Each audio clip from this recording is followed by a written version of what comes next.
Good evening to this stream on nationalism and the twilight of the Austrian Empire. I am Mr. Patriarch, joined by the one and only Apostolic Majesty. How are you? Hello there. It's very good to be here. Thank you for having me on. Absolutely.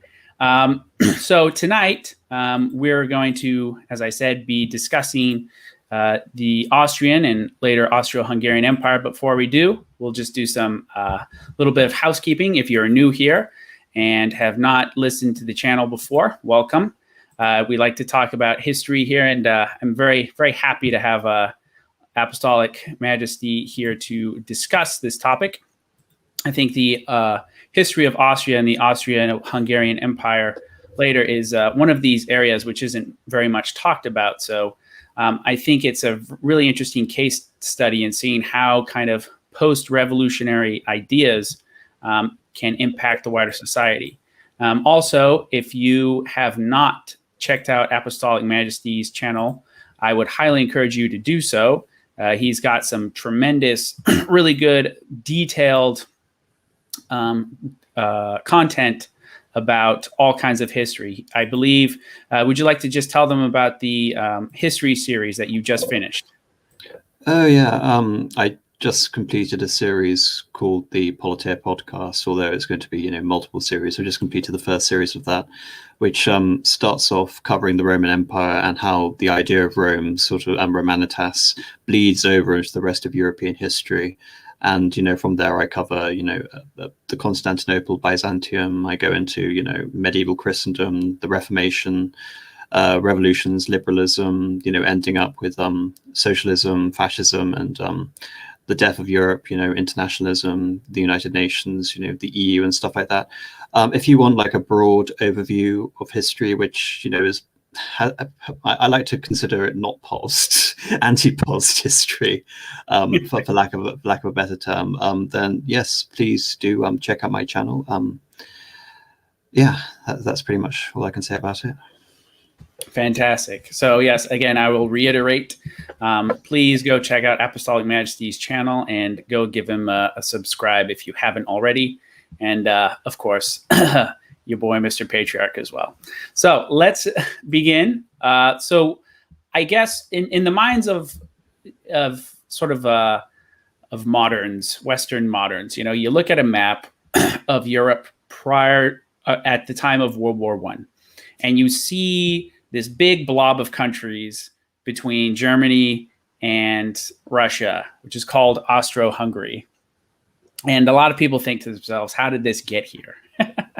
And so in order to sort of understand that, and I think it's important to sort of see sort of what came before the Austro-Hungarian Empire, which was the Austrian Empire itself and the Habsburg dynasty. So could you sort of take us sort of step by step from the origins of the Austrian Empire and the place of the Habsburg dynasty within it? Absolutely. If it's possible, I want to go before the Austrian Empire itself, because Please. The Austrian Empire is, and you can almost say it's an extension, that Austria and Austria-Hungary, or you could refer to it as the Kaisertum, is only a brief period of Habsburg history from 1804 until 1918. But really, the history of the Habsburgs, goes all the way back to the 13th century in terms of significant history.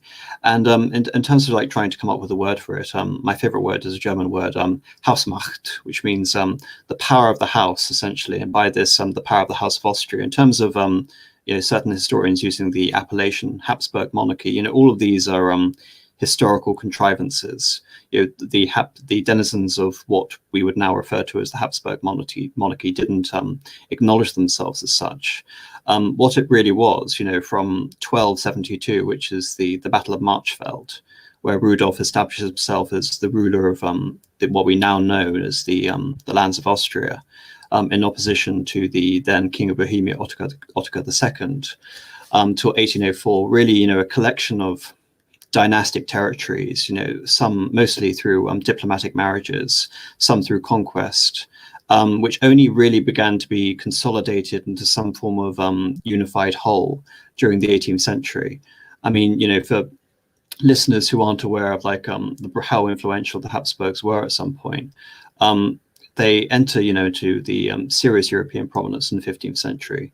And through a series of diplomatic marriages, they're able to acquire Burgundy, which in the 15th century would consist of most of the land between what we now know as Germany and France. So most of the Benelux and large parts of Germany and France as well. They would also incorporate the Spanish Empire, large parts of Italy, Naples, Sicily, and by extension, all of the Spanish conquest of the New World as well. And this really culminates around the universal sovereign Charles V von Habsburg, Right. where we have the idea that was coined that he had an empire upon which the sun never set. The important thing to note about it wasn't an empire in any way tied down by nationality or language.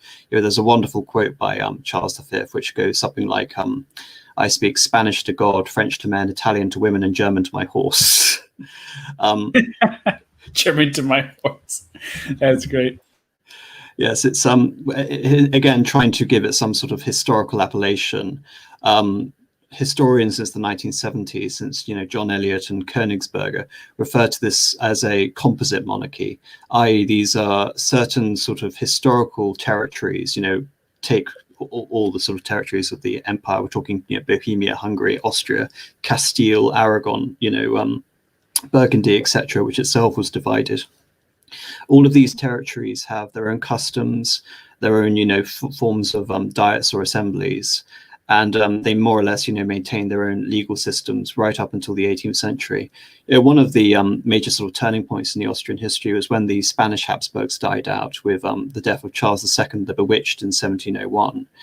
And the Austrians fight this long extended war called the Spanish War of Succession, whereby they reacquire most of the Spanish holdings of the Austrian Empire, so modern day Belgium and large parts of Italy.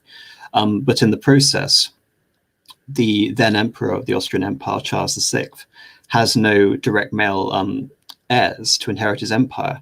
And this is completely fatal because, as Mr. Patriarch has mentioned, the Holy Roman Empire is an important aspect of this. Since the 15th century, the rulers of the House of Austria, the Habsburg emperors, had been successive Holy Roman empires without interruption. And this is, nominally an elected position. And so the effect of having a female heir, in Germany, they have Salic law, of course, which means, seldom, if ever, was there ever a female ruler, a female inheritor of land. Right. So in 1713, Charles VI creates this device called the pragmatic sanction, by way he wants to take all of these territories, including large parts of Italy, Belgium, Lombardy, which is the area around Milan, Hungary, Austria, Carinthia, Carniola, what we're now known as Slovenia, Croatia, large parts of what we now know as Poland, which is the region of Silesia, and Bohemia, Moravia. And he wanted to unite them into some sort of inheritable state. And this is through the device called the pragmatic sanction. And he also wanted the House of Austria, the House of Habsburg, to inherit the office of Holy Roman Empire as well. And to do this, he needs to pass this pragmatic sanction through the various, as I mentioned, this composite monarchy, the various ancient sort of feudal diets. In Hungary, they pass it in 1723. In Croatia, which I think is important to note, are the most loyal of all the Habsburg national subjects, they pass it in 1712. It's just interesting to note that Bohemia and Hungary still sort of constitutionally have nominal, elected monarchies at this point, and it's only by custom that there's been a constant stream of, Habsburg inheritance, partly due to their power and partly due to the fact, in the case of Bohemia, which is going to be, one of the central points of strife for the history of the Austro-Hungarian Empire later on. Most opposition was crushed at an event known as the Battle of White Mountain in 1620, which was one of the early events of the 30 Years' War, which crushed most of the Protestant resistance within the Austrian Empire itself. So I think, just trying to explain it, it's quite hard to sort of grasp, what exactly it is. The Austrian rulers were Holy Roman emperors, yet most of their territories are actually beyond the empire. And as I mentioned, they also ruled Spain, and they ruled the massive colonial empire at one point. So with Mary Theresa, we have, who is the daughter who inherits from Charles VI as a result of this pragmatic sanction. It kicks off something called the Austrian War of Succession. And also, I think it's important to note that in order to achieve, essentially recognition for this pragmatic sanction. Charles VI needed to give away a lot. He had to give away vast amounts of territory in Italy to the House of Bourbon. He had to abandon all attempts by the Austrians to have an overseas trading company with the Ostend Company to satiate the British and the Dutch. And, essentially he had to give certain sort of assurances to the Prussians and the French as well. And so when he dies in 1740, the French and the Prussians just decide not to observe the agreement and declare war on Austria anyway. So there was a point where and this is also where we have the political ascendancy of Frederick the Great of Prussia as well.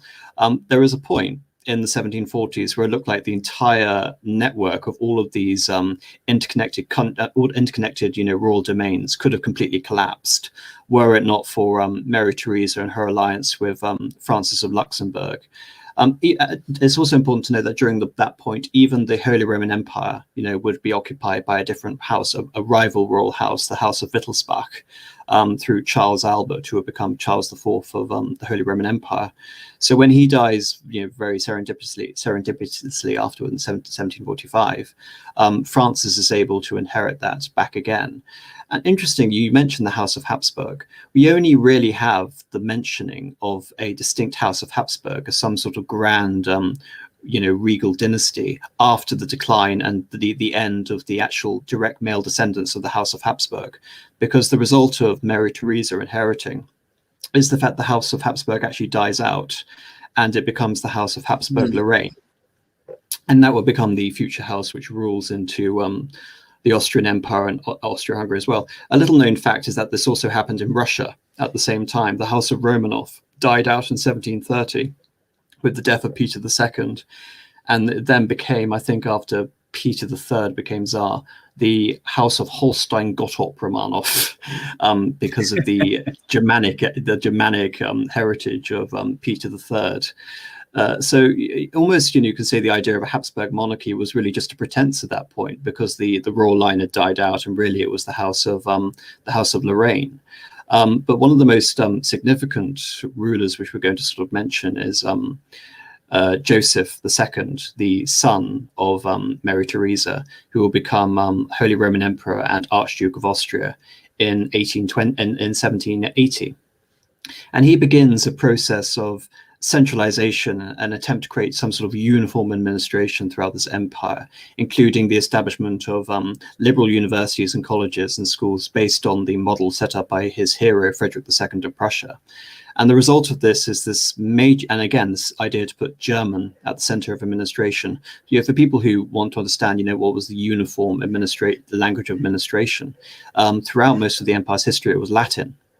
The language of the court was French, of course. And so this unifying zeal created by Joseph to create a uniform German administration based on the Prussian model, causes revolts throughout the empire, most significantly in what we now know as Belgium, what was then known as Brabant. And so he dies, in 1790, his work is a failure. And then we have the French Revolution at the same time. I mentioned, I've been talking now, I think, non-stop for about 10 minutes. Are there any sort of questions you want to ask me of anything I've sort of summarized there? No, it's a heap of stuff. One thing I was just going to comment on is when you were talking about the Holy Roman Empire earlier on, one of the things that you mentioned was the maintenance and continued existence of basically pre-existing local assemblies under the umbrella of the Holy Roman Empire. Well, so, I think just to clarify, I think it's important to note that the House of Austria, the domains of the House of Austria, which some historians have called the Habsburg monarchy, is basically a term for easy usage. The Holy Roman Empire and the Habsburg monarchy are not synonymous. Most of the territories in the Habsburg monarchy are outside of the Holy Roman Empire, like Hungary and like previously Spain, and the Holy Roman Empire itself is a much older institution than the Habsburgs. Some historians mistakenly put it back to Charlemagne in 800, but really it starts with Otto in, I think, 962. And throughout the 14th century, as a result of this elected monarchy within the Holy Roman Empire, there are a series of rival houses, kind of like, again, to use a colloquialism, kind of like Game of Thrones. The main houses being the House of Wittelsbach, the House of Luxembourg, and the House of Austria. And one of the interesting things about the House of Austria, the Habsburgs, is that when they take over under Frederick III in 1452, the Austrians are very lackluster in their attempts to exert any sort of centralized control on the rest of Germany, which is, not in their actual dynastic control. And this includes, most of modern day Germany, essentially barely any of it, apart from some areas in Swabia were part of then Austria, which is, quite interesting to consider that the Austrians didn't actually directly rule, but they held the nominal title of Holy Roman Empire. So I think it's just important to note the distinction that they are nominal heads throughout this whole process. And there is, again, you have the system called the Kleinstaaterei, the smaller states in Germany. Austria was, overlooked for most of its early history. There was even a point where Rudolf IV, a Duke of Austria in the 14th century, creates something called the Privilegium Maius, which makes himself an archduke because he's pissed off that he didn't get any privileges out of the seminal constitutional event in Holy Roman constitutional history, which is the Golden Bull. So just to draw that distinction between, when I'm talking about local, like, composite institutions, there is the Holy Roman Empire, and then there is the domains of the House of Austria itself, which are separate entities, some of which just so happen to lie within the Holy Roman Empire, like Bohemia and Upper and Lower Austria and Tyrol. Yes.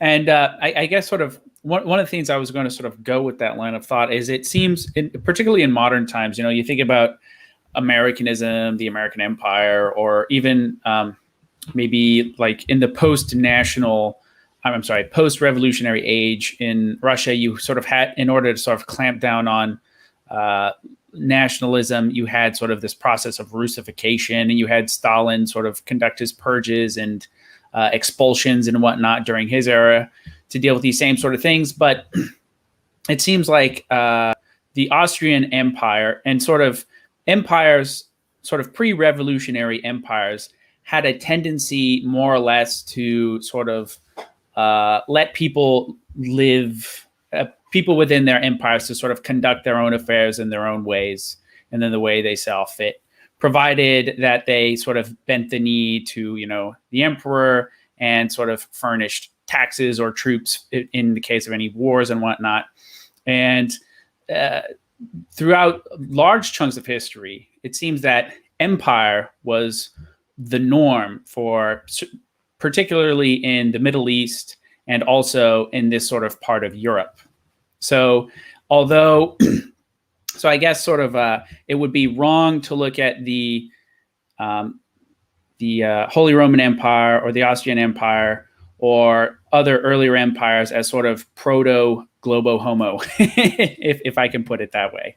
Well, no, yeah, they were founded on like completely different principles. I mean, trying to sort of come up with a comparison, Spain is one, because until the Bourbons conquered it during the Spanish War of Succession, Spain was divided up into many kingdoms, the two most prominent being Aragon and Castile.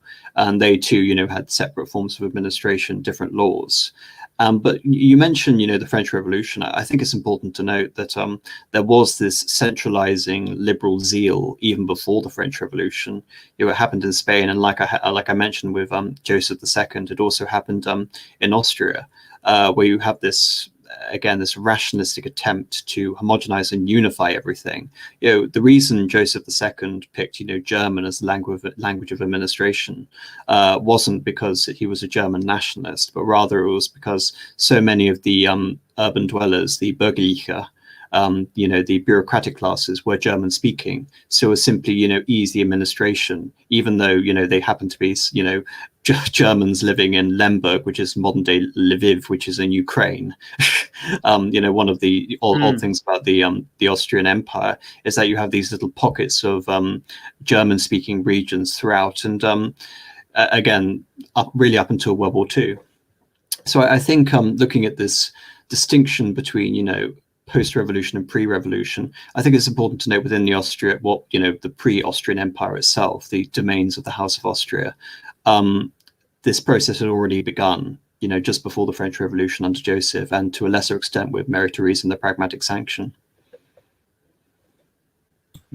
Indeed.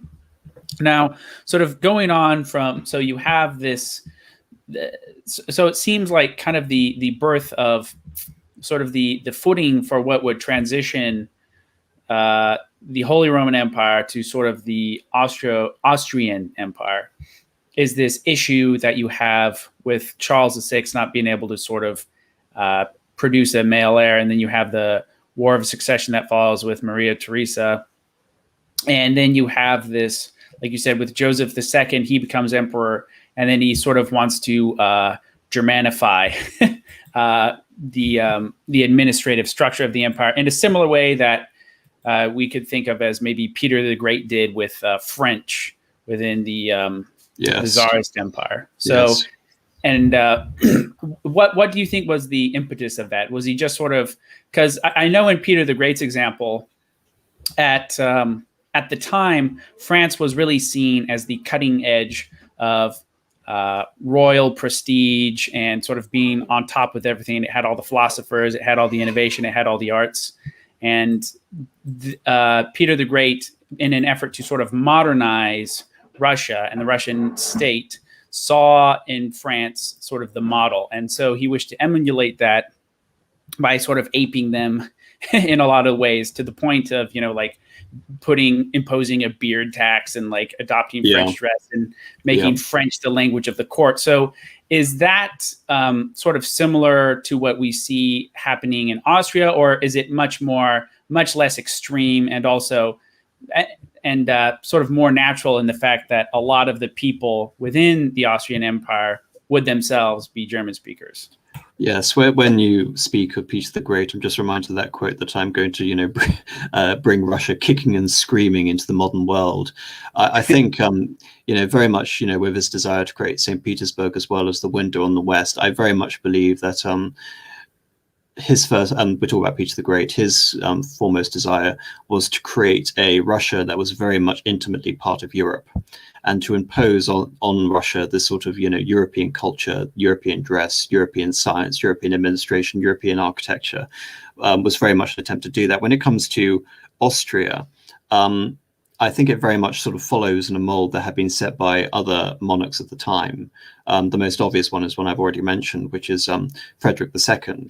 The reason, or above all other reasons, why Frederick II should leave such a lasting impression in Austria is that he'd humbled them so significantly in the War of Austrian Succession. The region of Silesia, which had been part of the crown lands of Bohemia, was one of the most sort of Germanized, but also, industrial regions, one of the wealthiest regions in the collective domains. And this was seized and occupied during the War of Austrian Succession. And as a result, Austria had basically lost its position as undisputed hegemon of the German states, and it now had to compete on an even footing with Prussia. So a lot of the administrative zeal by Joseph II was a desire to catch up and imitate Prussian institutions so that Austria could be as effective militarily against them, because they'd also during this time fought a war in Bavaria to try and acquire Bavaria for the monarchy, and lost as a result of a Prussian intervention. So very much, I think this was, less done for, again, a desire to fundamentally change Russia's character, as with Peter the Great, as it was to try and catch up with Prussia, and by extension France also, which was the other major military power and threat to Austria. Right. Yeah. No, that would make sense. It seems much less. Much more of a modernizing attempt and much less LARP, it seems. Okay, so I'll allow you to sort of continue forward in the chronology now. So we're at Joseph II. He becomes emperor in 1780. He wanted the German administration. His heroes, Frederick the Great. And sort of how does this sort of transition us into sort of the creation and formation of the Austrian Empire? Yeah, well, he dies a self-declared failure in 1790, and the year before, of course, we had the French Revolution. In 1792, the French declare war on Austria for various reasons, not really related to the stream. But needless to say, this is the beginning of the French Revolutionary Wars, more later become the Napoleonic Wars. And through the process of that war, we have the expansion of France into the territories of the Holy Roman Empire. To put this in perspective, the Holy Roman Empire used to include large parts of what we now know as France. So the area around Lorraine, Franche-Comté, Artois, all of these regions were part, and even Savoy, all these regions were part of the Holy Roman Empire. Many of these regions have been taken away during the conquests of Louis le Grand, Louis XIV. But with Napoleon and the Directoire, the government, preceding Napoleon, that expansion is massively accelerated. So, as I mentioned, the Austrians used to rule what we now know as Belgium, what was then, the Austrian Netherlands, and they annexed that in 1794, in addition to a huge rung of German states on the west bank of the Rhine. And this state of affairs is confirmed by the Treaty of Campoforno in 1797. And as a result of this, Austria is, humiliated, has to cede massive amounts of territory to France. And the Holy Roman Empire itself is, greatly diminished as a result of this. To make matters worse, Napoleon in 1804 declares himself to be the Emperor of the French. And there is this fear within the Austrian court. Now, just to mention, Joseph II died. He was briefly succeeded by his brother Leopold, and in turn by his son Francis. So Francis is now the Emperor of Austria, the Emperor of what will become Austria. There was this fear that Napoleon was desiring to usurp the position of Holy Roman Emperor for himself by declaring himself Emperor of the French, and by so consciously styling his regime on that of some sort of Charlemagne-esque restoration. And so in 1804, anxious to hold on to an imperial title, Emperor Francis I declares himself to be Emperor of Austria. And by Austria, we don't mean emperor of any people known as the Austrians, but emperor of the House of Austria. So like I said, it's this transfer from Hausmacht, this idea of the possessions of the house, to trying to define some sort of cohesive territory, some form of contiguous territory, which will become the Empire of Austria. The Holy Roman Empire itself would be abolished again, much by the initiative of the same emperor, Francis I, in 1806. So I just have a quick question about that. So Francis the First, he was sort of the last Holy Roman Empire, and then he sort of, if I understand you correctly, so he's sort of the last vestige of the Holy Roman Empire. It ends in 1806, and then he sort of transforms it.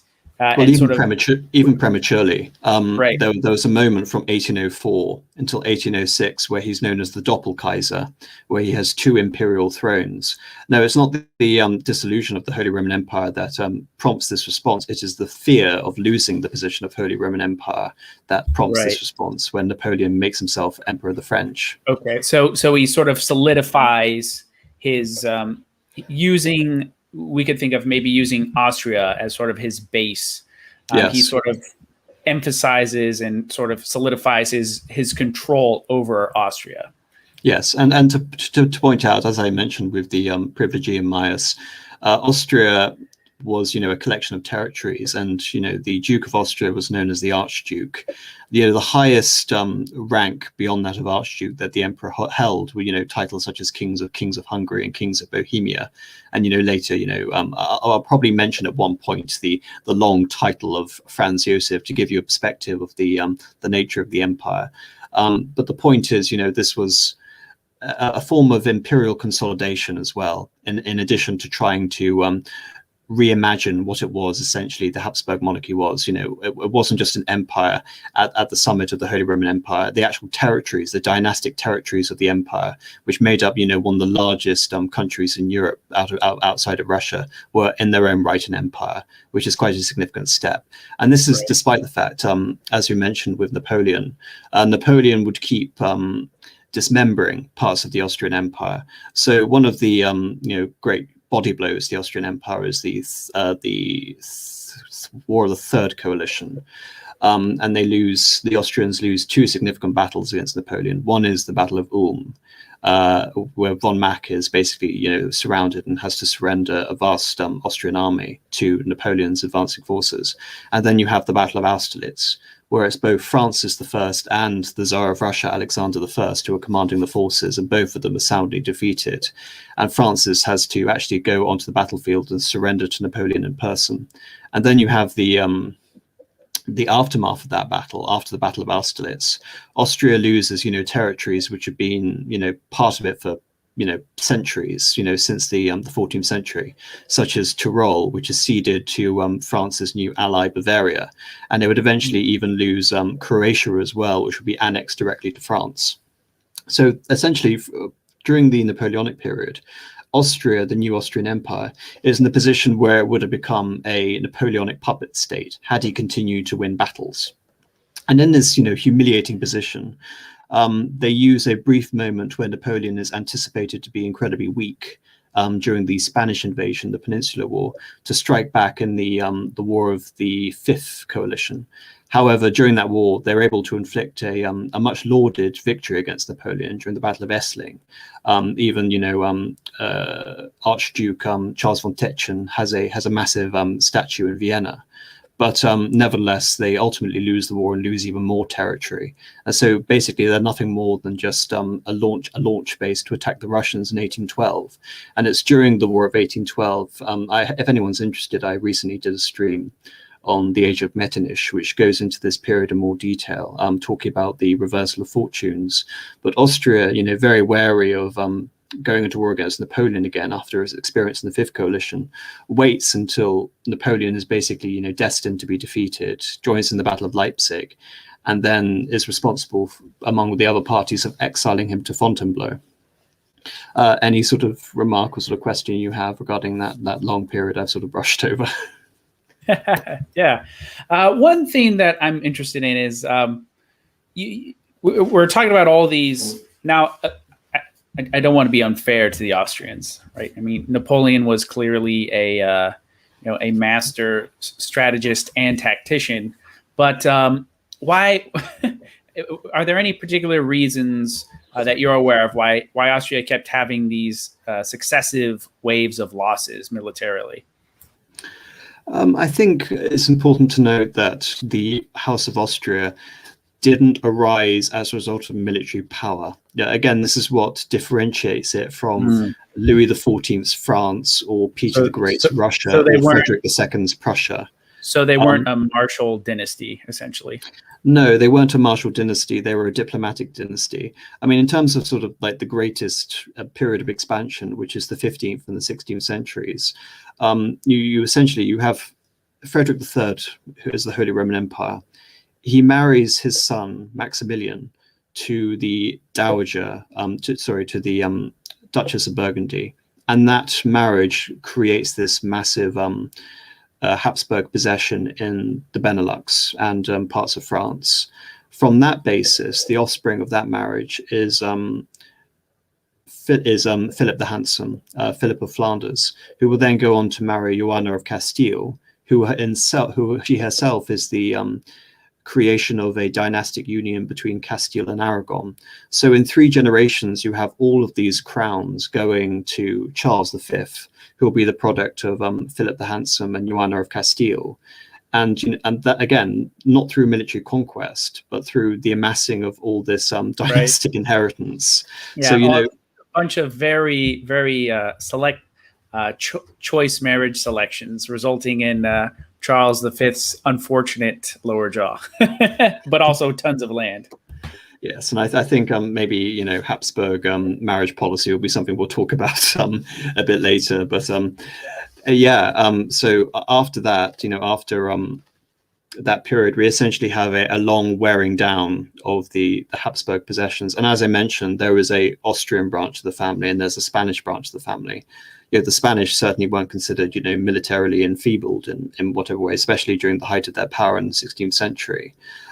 So, referring to the dynasty as sort of, I don't know, anti-martial, I don't think is correct. There are many sort of moments throughout its history where it is able to achieve some incredible victories. The most famous being the Siege of Vienna in 1683, albeit they employ a Savoyard marshal known as Eugene of Savoy, who drives the Turks out of Hungary and is able, to undo 200 years of progressive Turkish encroachment into Europe and reunites the lands of St. Stephen. So there are moments where the Austrians are able, again, that's with Polish help, I think important to note. So there are moments where the Austrians do sort of shine militarily. But I think when it comes to the late 18th century and definitely the 19th century, you will see a long streak of defeats. Okay. So we have the events. So apologies if you hear my son's trying to go to bed. So yeah, the wife is trying to put him to sleep. But let me get my head straight. So we have the revolution in France. We have the Napoleonic Wars, and sort of the result of this is that the Austrian holdings are much reduced, as you say, and then we sort of transition into the at the same time the transition into the Austrian Empire. Mm-hmm. So now, of course, you mentioned Metternich and the his importance at this particular time within sort of the politics of Austria. So what is he sort of contending with outside of the war, and what is the impact, sort of the ideological impact of the French Revolution and the events leading up to 1848? Incredibly formative. Metternich's career is based essentially. He begins as a diplomat in the service of the Rhenish principalities who'd had to cede their territories to Napoleon. So he begins essentially trying to re-ingratiate himself with the Austrians after his own homeland is subsumed into the French Empire. When he becomes foreign minister in 1889, he begins this period of détente, which includes arranging the marriage between Mary Louise, the daughter of Francis, and Napoleon. But that only lasts 4 years when we have the reversal of Napoleon's fortunes. And after the defeat of Napoleon in 1814 and then again in 1815, Metternich is the one to preside over what is known as the Congress of Vienna. And the effect of this Congress is significant because it is able to position Austria as the predominant European power temporarily that it had been before 1789.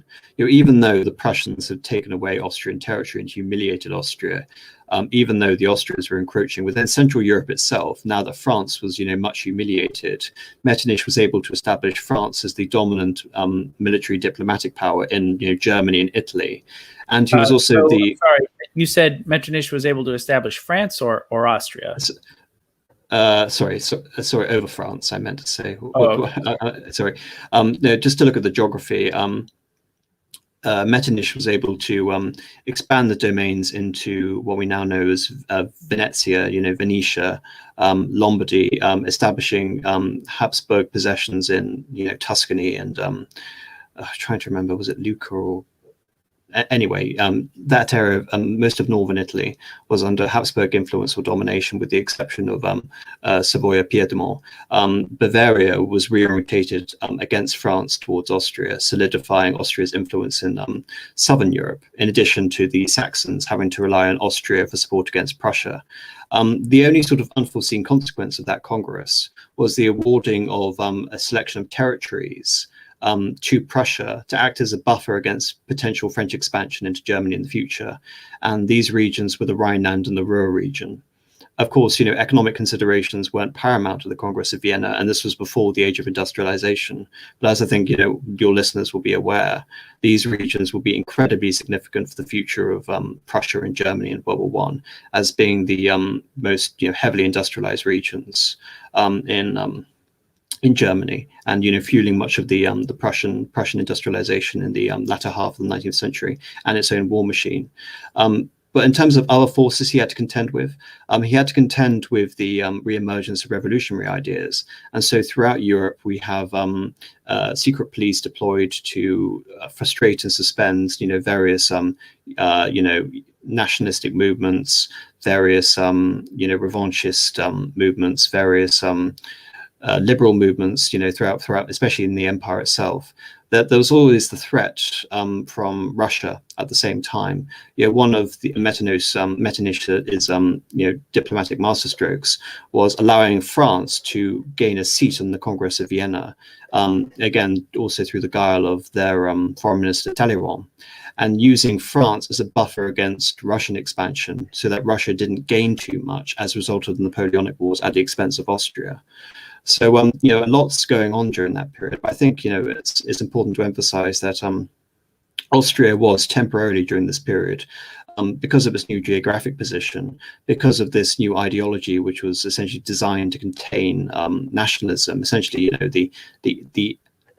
the raison d'etre of this new Holy League, which was created after the French Revolution, was to prevent such revolution ever manifesting again. It was done through a system of collective intervention to prevent revolutions breaking out.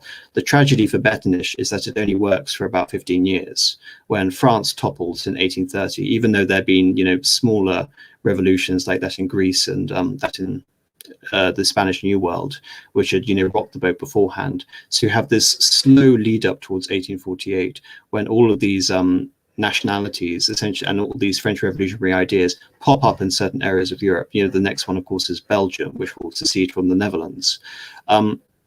And also, I think it's important to note that Prussia and Russia don't prove themselves to be, entirely reliable allies either. Russia has its own designs at expanding into the Ottoman Empire, and so they will temporarily aid in Greek independence, even though the Congress had basically was designed to support the continued existence of the Ottoman Empire. I know this sounds sort of very complicated. I'm trying to go over a lot of themes at the same time, but when it comes to sort of, again, 1848, really it's a catalyst, which is the French Revolution in February of 1848, where Louis Philippe is deposed and a French Republic is declared, which sets off a tinderbox reaction throughout Europe, where you have all of these suppressed movements combined with certain economic factors, typically the bad harvests of 1846 and 1847, which allow these revolutionary movements to engulf various parts of the empire, especially in Hungary. Metternich himself is the first victim of this, where he's forced to resign, again at the instigation of his erstwhile rival, Anton Graf von Kolyvat. Any sort of pointers you want to sort of make on that, again, rather lengthy monologue I've just given? No problem, man. So it sounds to me like once again, the revolutionary zeal of France begins to sort of spill outside of its borders. So the French Revolution of 1848 is kind of the driver which forces a lot of change. And of course, you also see this in Germany as well, I believe. So the rise of German nationalism also becomes a thing at this time. Yeah. And you also have the drive for nationalism in Italy, and Garibaldi tries to unite the Italians around the same time. So all this is sort of going on, and it's also prompted, and the regime, or these various regimes, or at least Austria, is sort of under pressure from the outside as well by these geopolitical concerns from the Germans and the Prussians. So it's really kind of a a whole hodgepodge of different problems coming together.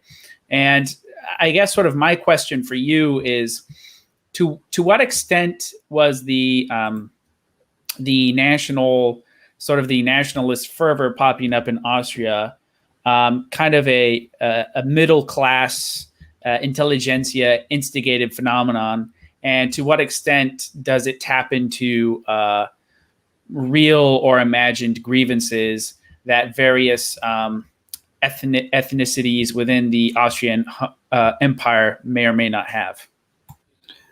Right. Well, that's quite a big question to answer. I'll start with Italy first, because it's the easiest one to talk about. Yes, that there were young Italian organizations, and of course the intellectual sort of father of Risorgimento was Mazzini, but there was also the intervention of Piedmont against Austria. So I think what's important to understand in the case of Italy, it wasn't just liberal revolutionaries. They were being co-opted by a state actor which wanted territorial acquisitions at the expense of his old rival Austria. That also happens later in Prussia, but it doesn't happen in 1848. So I'll ignore that for now. When it comes to the other nationalities, the two, again, the biggest revolution, which takes place in 1848 within the Austria, you have, of course, the liberal revolutions in Vienna, which are able to be put down. But the more significant revolution is that of Lajos Kossuth in and by the way, you know, the leading German nationalist is Leon Blum, who will be executed by the Austrians. There is an attempt to give the King of Prussia the throne of Germany under a liberal parliament, and he refuses to do so. So, you know, a lot's going on in Germany at that period. And I think it sort of plays into what will happen later. But there is definitely a German liberal class which is agitating not just for the democratization, you know, reforms within Austria, but the dismantling of the concept of Austria itself and it being amalgamated into this greater Germany. And the Hungarians would be the natural allies of this as well, because the severing of the German possessions from the Habsburg domains would mean basically the rest of the empire was dominated by the Hungarians or the Magyars.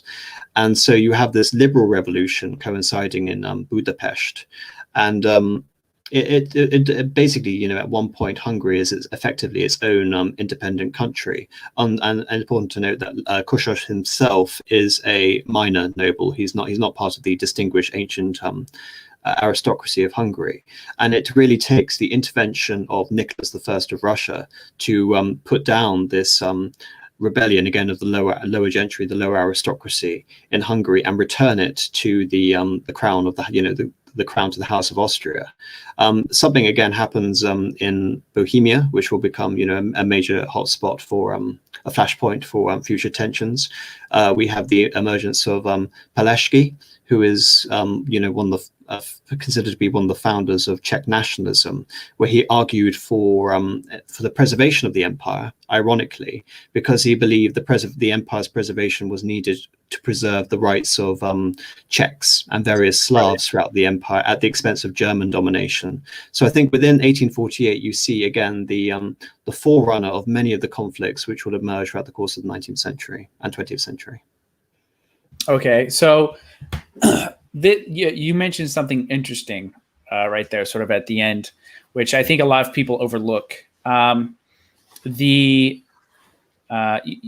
Czech nationalists were actually in favor of the existence of the Austrian Empire, because that's sort of like a broad oversimplification. But from Paleski's position specifically, yes. But in terms of the ultimate position that Czech nationalism would take under Masaryk, absolutely not. But originally, yes, it was seen as to contain German nationalism. Right. So there's a recognition, at least on some level, that particularly, and I think this is, you can probably sort of understand this sentiment, where you have these sort of smaller nations caught between great powers, and they see their existence within an imperium as a way of sort of maintaining their rights and privileges and ways of life from potential outside aggression. So supposing, of course, that the empire they find themselves in is amenable to their desires and whatnot. But I think we also sort of see this kind of thing play out a little bit in Russia as well, where you have continued sparrings with the Turks, for instance. And so the places in the Caucasus are somewhat, and the borderlands are kind of amenable to Tsarist rule to some degree, even though they're ethnically different, because they see the Tsar as being there to sort of help stave off further foreign invasions. Yes, I think there's one point I didn't mention vis-a-vis Russia, because it will become significant. The other nationality I didn't mention was Poland. As a result of the partitions of Poland, Austria had gained somewhere called Galicia Lodomeria, which is one of the richest parts of Poland in the west and one of the poorest, and would later become part of Ukraine in the east, which basically is the region around Krakow and south of Krakow. As a result of revolutions taking place in Russia, there were similar, again, riots taking place by the Polish nobility in 1846 and 1847.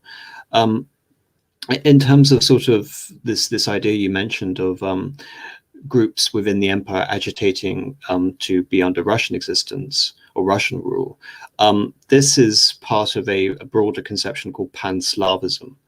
And within the Austrian Empire itself, and within the Czech group in particular, the Czechs, a large number of Czechs, especially when you had the rise of Neo-Slavism towards the end of the empire, wanted some form of protection or even union with Russia, believing that he, despite being again Orthodox and the Czechs being Catholic, the Tsar would be again a better protector, as more ethnically connected than the Germans, basically an ally against the Germans. And ironically, the Czechs were more friendly to the Russians than the Polish were, who were much closer in proximity, but also the Russians for the most part controlled most of Poland at that time. So a lot of different competing interests and allegiances going on. I mean, one of the most disappointing things for the Czech nationalists is that the Polish would rarely ever support them, despite again being nominal Slav brothers. Right. Interesting. So, and I think that if you look at the history of Poland and the Czechs, I guess the big difference there, even though they're both Slavs, is Poland actually had a history of sort of fighting the Russians to a certain extent and having part of their lands taken away. So, yeah. So although the Czechs, it was like a nice idea, like you could think about it sort of like the EU, right? So the Czechs want to join the EU, but then you got the other members who are sort of pissed off at sort of having their the grass is not always greener, I guess. Yeah. Yeah. Now, and of course they would experience that after the Second World War. Yeah, definitely. So, I guess one quick question is, now this is sort of where it leads to the transition to Austro-Hungary. So, can you talk about that a little bit and sort of the impetus for that change in administration? Yeah. This is going to confuse probably a lot of viewers, but I don't believe, it's called the Ausgleich, the Compromise of 1867, is even a particularly sort of useful way of looking at the transfer of the empire. I mean, the real sort of, democratic sort of, not democratic, constitutional impetus, which changed the Austrian Empire from that of an absolute monarchy to a constitutional monarchy, begins in 1860 with the October Diploma and is confirmed in February of 1861 with the February Patent. But before I get on to that point, I think it's important to note that after the Russians had aided in crushing the Hungarian revolt, you have a duo led by again, this is the moment where Franz Josef, the vaunted, essentially the penultimate king emperor of the Austrians, would be installed as a result of a intrigue involving his mother to depose the mentally handicapped Emperor Ferdinand, and he would come to power alongside ministers in the aftermath of the deposition of Metternich, Felix von Schwarzenberg, and von Bach. And von Bach in particular would represent something which is known sort of historically as Bach's absolutism, whereby the empire would rally around the emperor as the unifying signal, but also the Catholic Church. We have this idea of clerical absolutism, where the Catholic Church would be in control of the education institutions, as opposed to the Josephine-esque institutions which were established in the 1780s, and they in turn would support the longevity of the Austrian house. Even though Bach himself wasn't very politically aligned, he would flip-flop all over the place. He was quite Machiavellian. He would again try to revive this ancient sort of feudalistic notion of unity, of those the factions who pray, those who fight, those who toil, under the emperor. And what really shatters the system is another defeat in war, which is the intervention by Napoleon III to aid the Piedmontese War in Lombardy. And Franz Joseph himself takes the battle against Napoleon III at the Battle of Solferino, and he's defeated, and it's, a complete bloodbath. And, the result of this war, it's not that disastrous militarily for Austria. Austria is able to maintain a large portion of Italy, including Venice, but loses Milan. So scornful the fact that Franz Joseph had lost a war against the Piedmontese. In the treaty, he ceded it to France, Lombardy, rather than ceding it to Piedmont. And then France would in turn cede it back to Piedmont, and Piedmont would give them, the regions of Nice and Savoy as compensation for all their efforts, despite the fact the Italian unification would be actually detrimental to French foreign policy interests down the line. So in the wake of this military defeat, you have the October Diploma and the February Patent to try and assuage the now sort of restless subjects in the empire who are, conscious of the fact the emperor is not all powerful because he just suffered a military defeat. And the significance of this system is that you have the creation of regional diets, which were basically reinvigorations of the old feudalistic diets, which have more or less been, disempowered continuously since the pragmatic sanction and then accelerated on under Joseph II. But you also, very importantly, had the creation of a imperial parliament, or Reichsrat, with a House of Lords, a Herrenhaus, and a House of Deputies. And this seriously frustrates the Hungarians, because they will essentially have to pay, second fiddle to this uniting structure, this universal imperial structure, this new parliament in Austria, when they themselves want even more autonomy. And to make matters worse, I mentioned German nationalism. Otto von Bismarck will become Prussian minister president in 1862 or 1863, can't quite remember. And he would lead a successful war against Denmark, involving Austrian help, and then he would essentially manufacture a pretext to declare war on Austria. The desire of Bismarck being to unite all the non-Germans living in Austria, so all the German princelings under Prussian leadership, to use that as a pretext to unite Germany, as Prussia is a form of regional hegemon. And the Austrians would be excluded from this. When he successfully does this at the Battle of Königgrätz in 1866, the war only lasts a few weeks, I think 7 weeks. It's called the German Brothers' War. Austria now has essentially, it's been removed out of the two spheres of influence, which it was nominally, at least on paper, it was nominally, again, the hereditary president of Germany. It was also the hegemonic power over northern Italy. And between 1859 and 1866, Austria had been basically kicked out of both. And now Austria had this massive identity crisis, because you still had, Germans living within the empire, many German liberals of which wanted to unite with this new German state under Prussia. And you had, anxious Hungarians willing to form an alliance with those liberals to undermine the Habsburgs. So out of that, you have a series of Hungarian ministers such as Deák and former radicals turned moderates like Julia Andrássy, who proposed the Ausgleich. And the Ausgleich, is very important to understand, is this empowerment of Hungary within Austria. So what it basically entails is that within the lands of St. Stephen, and for people who don't know, the lands of St. Stephen are massively expanded in Hungary, especially compared to what we know as Hungary today, which would include parts of Slovakia, a large part of Romania, overlordship over Croatia, large parts of Serbia, parts of Ukraine, and even parts of modern-day Austria as well, the Burgenland. And this is also important to mention that this region was not ethnically homogenous by any means. There were Slovaks, there were Romanians, there were Romani, and there were Serbs, and there were Ukrainians. So not only did it empower the Hungarians, the Hungarian aristocracy in particular, in that particular area of the empire, but it also allowed them to adopt a policy called Magyarization, where they would again try and create some sort of linguistic unity within the various ethnic groups within the empire, whilst also giving Hungarian aristocrats like Andrássy the ability to rise even higher than that of a foremost statesman within Hungary and become the foreign minister of Austria-Hungary. So from the Hungarian point of view, it is a very satisfactory agreement, even though there are still some die-hard Hungarian nationalists who are opting for full independence from Austria. Austria, the situation they have is that as a nationality group, the Hungarians are the most united and powerful of all of the nationality groups, including the Germans. And individual Hungarians can rise to the top ministerial positions in Holy Roman Empire, in the Austrian Empire.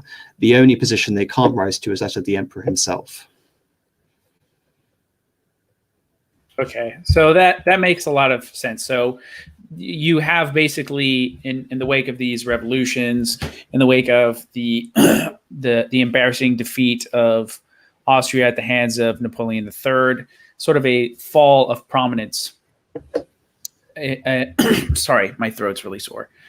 You have a fall of prominence of the House of Habsburg at the time, and then sort of what ends up happening is the Hungarians are really interested in sort of finding allies that they can, so liberals or whoever, who will help sort of undermine imperial authority over them. So as a way to sort of kind of throw a bone and calm the situation while still maintaining control, they sort of develop the dual monarchy. And this is sort of around the same time that they have the or I guess a little bit later, you have the parliamentary system that you had mentioned. And could you say at a certain point that this is sort of the death of absolutism in Austria in this event in 1861 with the transition to a more parliamentary structure? I think it's important to understand, what we really mean by absolutism. Absolutism is a word that's, constantly bandied about, but it has, very different meanings. I mean, autocracy as a term is clearer. It's something that exists in Russia where, after the, what's the old Russian parliament called? The Zorba or something like that, is basically curtailed and disempowered. The Russian Tsar is basically able to rule unimpeded, and most institutions in Russia, like the Privy Council and the Senate, are basically just there to accentuate Tsarist power, not really curtail it in any way. In France, it doesn't ever exist to that point, even though pre-French Revolution monarchy is known as absolutist, because the monarch is constrained by the nobility, and he's constrained by not only the Paris Parlement. Someone in the chat's mentioned Duma. No, the Duma was introduced in 1905 as a result of a concession made. I'm talking about the ancient Russian parliament. The other thing, important to notice in France, that not only was he contained from the Paris Parliament, but also the regional parliaments of the Généralité. So within Austria, as I mentioned, you had the composite monarchy, where the Austrian emperor king was always constrained by various local concerns, different customs. Within Hungary and Bohemia, the fact that they were also nominally elected monarchies as well, until the pragmatic sanction.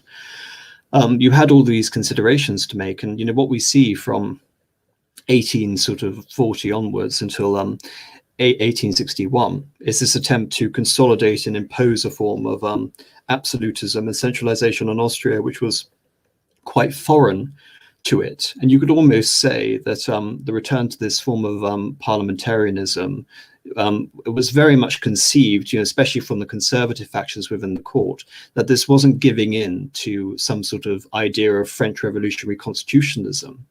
Really, it was this idea of trying to revive these ancient medieval sort of federal institutions, such as the Diet of Bohemia or the Diet of Galicia-Lodomeria, even though that entity only came out as a result of the partitions of Poland. Hungary itself is interesting and significant because the Hungarians have been roundly defeated by the Turks at the Battle of Mohacs in 1526. And the result of that was, the Hungarians had basically lost their sovereignty on both fronts, both to the Austrians and to the Turks and their voivodes of Transylvania. And so in 1867, we have, the revival of an empowered version of Hungary using an entity, a territorial conception of Hungary, a historic territorial conception of Hungary known as the lands of St. Stephen, over a ethnic conception of, what a principality or what a polity is. I think this is also very important to note that the Austrian aristocracy and the Hungarian aristocracy were interested in historical definitions of territories rather than they were creating ethnic divisions. I mean, there was this idea around the same time by what's his name, the Austrian imperial minister, Belcledi, to create some sort of federal institution which would include Hungary. But really, the idea of ethnic divisions of the Austro-Hungarian Empire doesn't come about until 1906. So, in terms of trying to understand nationalism within this equation, it's very difficult, because the whole setup was almost consistently anti-nationalistic. I mean, like I said, the Hungarian aristocracy that would take over Hungary, they were ruling mostly over non-ethnic Magyars, but their intention was to create some sort of linguistic and administrative unity. Even you have this paradoxical situation of German Hungarians who are more consciously Hungarian than they are Austrian or German. So it's very complicated. Yeah, I'll say. Now, I guess sort of the big question anyone would have, sort of looking at Hungarians' point of view, is sort of what were their sort of specific grievances, and I have it, in sort of my minor understanding of it, I understood that language was somewhat of an issue. Were there also sort of like in Serbia, for instance, this idea of pan-Slavism and the appeal to sort of be under the protection of an Orthodox empire like Russia, or independent. So I guess sort of what were the grievances going on in Hungary at the time, and maybe in some of these other places, and how did the empire try to deal with this in making concessions to them, or did it just steamroll over their their wishes? Like I said, the thing that really precipitates the Ausgleich is ironically, it's the February Patent of 1861.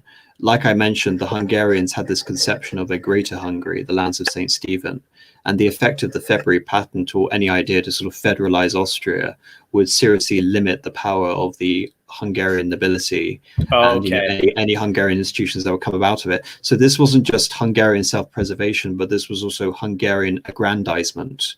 And that's why I think, historically, the Ausgleich worked so well for the Hungarians, despite the fact that many Hungarians are still unsatisfied by the fact that they didn't have a sovereign finance ministry, the fact there wasn't a Hungarian army. There was still the Kaiserliche und Königliche Armee, the Royal and Imperial Army, very much for that history until very late. Latin German is still the language of command. So yes, there are certain sort of nationalistic grievances, but within the context of really what could be achieved from the Hungarian point of view, they had their own national entity, which was founded on a ancient historical conception of its territory, which was much larger than the actual ethnic core of Hungary, which was able to exert greater influence through the framework of the Austro-Hungarian Empire itself. So the Hungarians actually did very well out of the Ausgleich. If you want to talk about the Germans within the empire now, I think I can show that it's a much more complicated situation for them.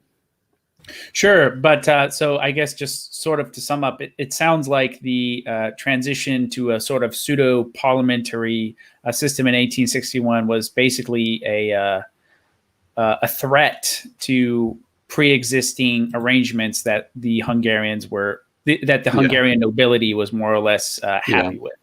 Yes, absolutely. And within there is precedent. So basically, democracy centralizes once again. Well, it's important to know that Hungary was by no means a democracy. No.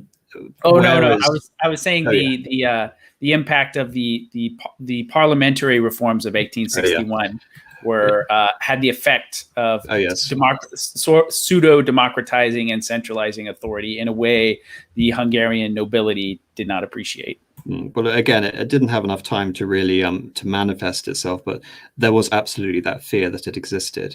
And I think, talking about the history of parliamentarism, as with everything in Austria, it's slightly odd because it's not a case that it was an absolute monarchy and it suddenly became a constitutional monarchy. Rather, it was a composite monarchy that centralized and then reverted course and tried to make concessions when centralization went too far. So again, I'm trying to find sort of easy, sort of clear responses to this. It is rather difficult. But going back to the German situation, as a result of this compromise, you have this, monstrosity created out of the non-Hungarian half of the empire, which, unlike the lands of Saint Stephen, had like a historical integrity to it. There was no historical integrity to what we called Cisleithania. For people who don't know, the Leitha is a tiny little tributary along the Danube, separating modern day like Slovakia, Hungary, and Austria, and that was seen as the Rubicon between Hungary and the Austrian halves of the empire, hence Trans and Cisleithania. But Cisleithania, the Austrian half of the empire, even to what really is Austrian at that point, you have a Germanic core around Vienna and modern day Austria and parts of Bohemia. But you also have Italian and Croatian and Slovenian regions to the south, and you have Czech regions to the north, and you have Polish and Ruthenian regions to the east. So, all of these nationalities were now united. Were now united in this new entity, which didn't exist before, with its own imperial council called the Reichsrat. And the effect of this was that from kind of like what happened in Hungary with the rise of the Hungarian Ausgleich Party, or the Liberal Compromise faction, is that German liberals under Augsburg take over much of the administration of the western half of the empire until about 1879, and the German liberals, among many other things, wanted some form of unification of the German parts of Austria with the new German Empire, which was created in 1870, with various sort of levels of extremity. So, say, for example, in 1879, von Taffer becomes the new minister president of Cisleithania, and he creates a political coalition called the Iron Ring, which is this alliance between, clerical Austrians, Polish, and some sort of Czech nationalists, and it's broadly seen as basically an anti-German liberal faction. And in response to this, you have something called the Linz program in 1882, and the Linz program is supported by democratic socialists, all German, like Franz Adler, and Friedrich von Schönerer, who's a German nationalist and anti-Semite. And among other things, the German Social Democrats want unity, and they also want to change the internal dynamics of Germany itself. And Schönerer are so sort of strong in their contempt for the idea of Austria that they even want the Austrians to convert to Protestantism, so that they have some sort of greater affinity with the Prussians. So within the German minority itself, the idea of like a German majority ethnicity oppressing all the other nationalities is just complete bollocks.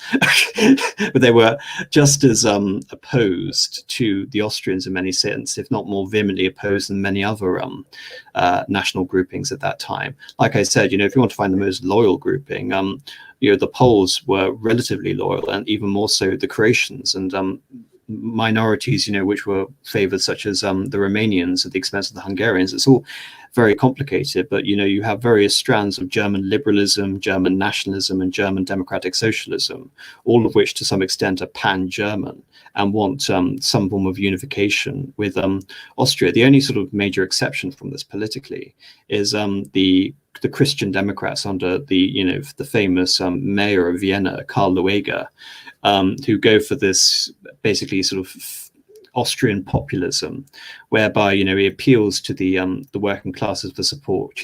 Has this veneer of sort of anti-Semitism to get the working classes on board, but in reality, he's not really that inclined one or the other, and supports the House of Austria simply because it's politically expedient to do so, rather than following some of these ideologically committed pan-German groups who want the destruction of the Habsburg monarchy.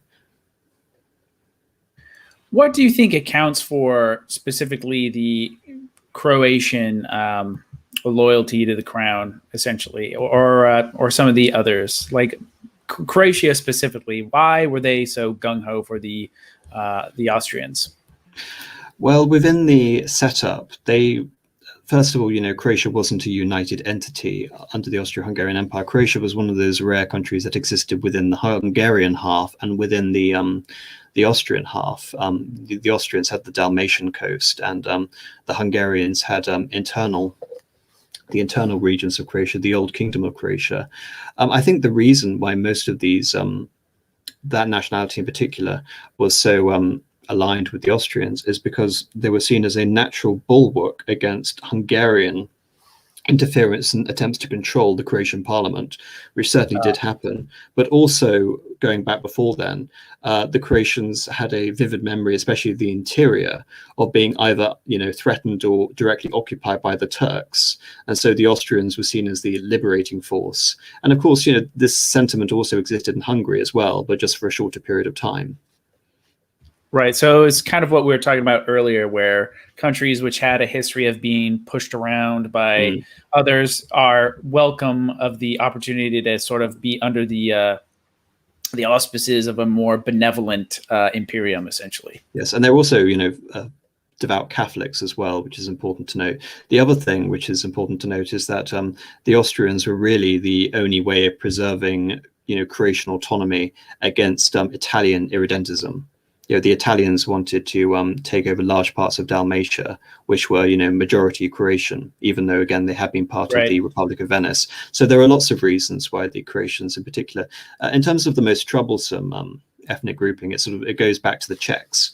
And one of the perennial problems you have within Bohemia, Moravia, or what's now known as Czechia, even though it includes Silesia, is that since the Ostleidung, the movement of Germans eastward in the 13th century, you had invariably significant portions of Germans living in Bohemia and Moravia. So much so that if you had a linguistic map of Bohemia and Moravia, not only would it be all the extremities around Austria and Germany, which had majority German populations, but also little like I mentioned with the Hungarian situation, you have Germanic enclaves within certain urban areas throughout Bohemia and Moravia as well. So on the one hand, you have this Czech nationalism, and in some cases Pan-Slavism, which wants to unite all the Slavic communities within the Austrian Empire into some sort of unit within a unit. This is called Austro-Slavism. That's essentially what the Ausgleich creates, is this expectation that you have essentially given a privileged position to one community, one national community. You have elevated the Magyars, and the Czechs basically say that this is unfair. Why have you elevated this group and given them vast territory way beyond their ethnic core just to assuage them, and yet we are still having to pay what we consider to be second fiddle to the German elite within Bohemia and Moravia? And so there is this expectation that either we are going to get our own version of the Ausgleich, and it's going to include, as with the lands of St. Stephen, we're going to have the lands of St. Wenceslaus, which includes all these German-speaking regions, will roughly include the old area of Czechia. But there is also this expectation that we could unite with other parts of the Austrian Empire as well. Like we could unite with the Croats and the Slovenes, and as would happen, unite with the Slovaks and some of the Poles. And this sets off, something called the nationality conflicts within Croatia and the language conflicts. And something, which is important to consider is that Emperor Franz Joseph I continuously makes compromises to try and assuage the Czechs. First of all, the Czechs are so sort of vehemently opposed to this new system that they boycott the institution of the Austrian Parliament until 1879. And it's only as a result of von Taft's intervention and the Iron Ring that the Czechs are, basically persuaded to be brought back on board. But even then, they're not satisfied. So in 1897, under Badeni, who I think is a Polish minister president, but anyway, you have a provision made, a language provision, whereby all bureaucrats will be speaking Czech and German within Bohemia and Moravia. Now, just to put this in perspective, many Czechs were brought up expecting to have an understanding of German, but it didn't work at all, vice versa. So what this essentially did was basically disempower all the German bureaucrats and magistrates overnight, and it caused huge uproar. And within, Bohemia itself, the situation was so tense that martial law had to be declared in Prague. And so you had this weird situation where in 1898, the Czechs boycott the 50th Jubilee of Franz Josef I in frustration, the fact that these reforms aren't going to go through, and they were ultimately entirely repealed in 1899. So as you can see, you almost have an impossible situation where you have the emergence of this new nationalism, this again, going back to Paleski, this attempt to define a Slavic group in opposition and to be protected by a German liberal majority, which, the Germanization process, going all the way back to Joseph and even, before to the Ostleidlung. And now they're trying to re-exert themselves, but they are in this situation where they feel, you could say quite rightfully from their point of view, penalized when there is another group where we can point to and say, why can't we have what they have, which is the Hungarians. Right. Yeah. So that really seems to be a sticking point. So there's Czech anger at Hungarian prominence, and not necessarily prominence, but they are clearly the more favored ethnic group within the empire. Yes, but it's not just Hungarians either. It's quite difficult again to include the Poles within this great history. But as I mentioned, the Austrians controlled a region called Galicia-Lodomeria. Within that region, progressively from 1861 onwards and throughout the 1870s, the Polish aristocracy have been given a vast amount of autonomy to basically conduct their own affairs within that region. And like I said, various top-ranking officials within the empire were drawn from that Polish aristocracy. But more than that, they were given free rein to dominate the other major ethnic group in the region, which were the Ruthenians, which would later, become known as the Ukrainians. For that reason, the Poles, favored Austrian occupation more than Prussian occupation and Russian occupation, because there was no desire to sort of homogenize or impose any sort of, centralizing policy. Rather, the Poles, very much compared to almost any other group in Cisleithania, were allowed to go about their own affairs. And again, that was a continual frustration for the Czechs, because not only did the Poles have this similar situation that the Hungarians had, but the Poles would routinely ally with the Germans against the Czechs. I mean, in terms of like the Germans understanding this from their point of view, the more German nationalists believe that even the existence of Galicia and Lodomeria was an affront. So they were even sort of saying we should give this region back to Russia. Very strange concepts were coming out of this time. Yeah. Very odd. It also seems like language was a really big sticking point at this time as well. So yes, the change from what you were talking about in Czechoslovakia, or what would later be Czechoslovakia. So Bohemia and Moravia, let's say the Czech lands for the sake of this. So the Czech lands, you have the existence of German, and then they want to give concessions so that they would speak Czech. But of course, as you say, there are a large amount of Germans within the lands of the Czechs themselves. So I think just call it Bohemia and Moravia rather than, because again, these weren't sort of Czech lands, so to speak. Again, the idea of a Czech inheritance to this territory or a uniform sort of Czech identity only comes about as a result of forced population transfers after the Second World War. Right. No, I was just trying to think of a way to speak of the land of the Czechs, or where they live.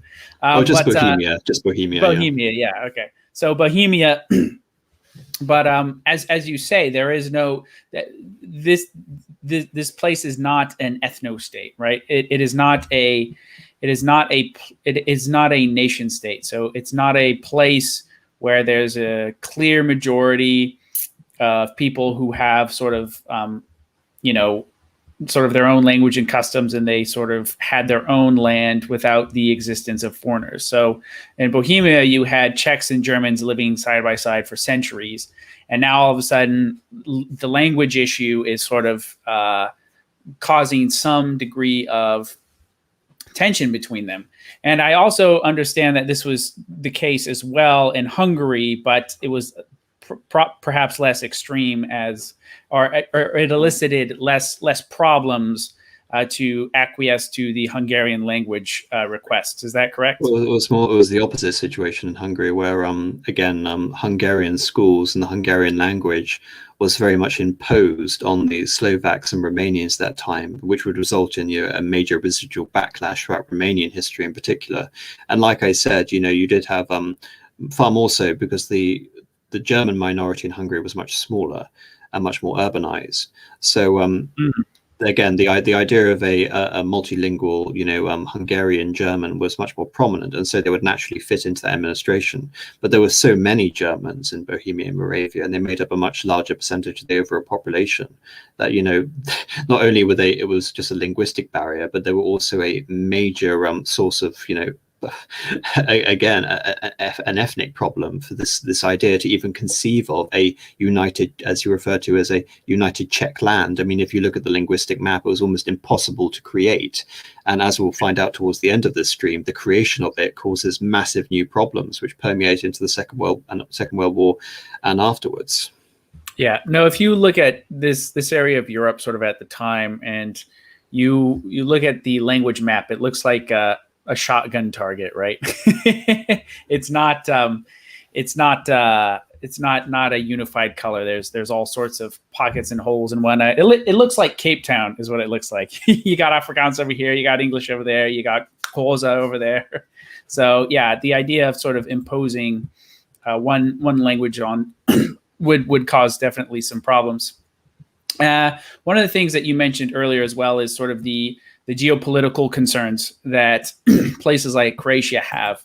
And sort of in my study for my series on fascism, I learned that the Italians had long had their eyes on the Dalmatian coast, for instance. Yeah. And this was, in the 1800s and also in World War I. That was one of the reasons why they sort of joined on the side that they did, in hopes of gaining the Dalmatian coast from the Austro-Hungarian Empire, and later again in sort of World War II. So now, what is the kind of going forward now? So we've talked about sort of the structure, kind of the language issues, trying to deal with these sort of bickering nationalistic elements. What sort of take us, sort of lead us up to kind of the eve of World War I, and kind of what problems I'm sorry what sort of problems arise in the grand chessboard? Certainly, an acceleration essentially of the processes we've been discussing. Important to note, we mentioned the rise of parliamentarianism after the 1861 February patent. The Austria Empire, like I said, it was very much historically conscious, and the Emperor Franz Joseph was very much historically conscious. There was no desire to create some form of like universal franchise at the beginning, certainly. And so Austria had this system called the Curia, which was, very much an inherited older system from the medieval era, whereby various social groupings would be given allocated a certain number of deputies within the respective diets and within the imperial diet of Austria. The Hungarian diet, just for context, was much more restrictive than anywhere else in the empire, and would retain an incredibly restrictive franchise. I think about 6% of men could vote in Hungary, right up until the end of World War I. Nice. But within Austria, as to try and give concessions to these groups who were constantly trying to undermine, and again, the emperor was desperately always trying to find new coalitions, like we had von Taffer and the Iron Ring, to assuage and placate the various groupings. So we had the progressive democratization of those various diets and the parliament itself. And in 1907, the 10th of January 1907, they bring in universal suffrage. And the result of this is just complete bedlam in the parliament, where you have all of these groups, now socialists coming in from various groups, German socialists, Czech nationalists, Polish Ruthenians, and they can't speak the same language. And Hitler sort of makes a lot of sort of observations about this when he goes and has his Vienna experience, that this is just complete madness. There is no there is no unity, there is no ethnos, there is no uniting structure. In terms of trying to find an overarching uniting structure that preceded this, of course, there's the Catholic Church, and of course, there's the Habsburg monarchy. And we mentioned, especially during the time of Bach's absolutism, that these were considered the pedestals upon which the empire was based. The other, of course, was the division of the classes, hence why you had the curia system. But by 1907, slowly but surely, through a series of compromises, all of these things had now gone in the space of 50 to 60 years, and you have nominally, again, a universally elected house. The only thing, barring democracy as we know it in Austria, was the fact that the Reichsrat was never given power in the same way that the British Parliament had. It was always to basically consult and form alliances to enable the emperor to govern, not vice versa. So the emperor would continuously be appointing, again, almost exclusively aristocrats until Lambach at the end of the empire's existence, to run the empire for him. There's a famous quote from him, the job, my job is to protect my people from their governments. He would continuously be orchestrating new sort of political cabinets to again best manage the situation, and as a result he made continuous compromises. However, in 1889 there's a major sort of personal tragedy for the emperor. It's quite interesting because I don't really want to dox myself, but I'm a direct descendant of one of the participants of this affair. It's called the Meierling incident in 1889, where the heir to the throne, Crown Prince Rudolf, murders his lover, Baroness Wetzera, in a murder-suicide pact. And can you imagine what would happen if, let's say, for example, the equivalent would be Prince Charles murdering Camilla Parker Bowles while he's still married to Diana in a murder-suicide pact? That's what happened in Austria in 1889.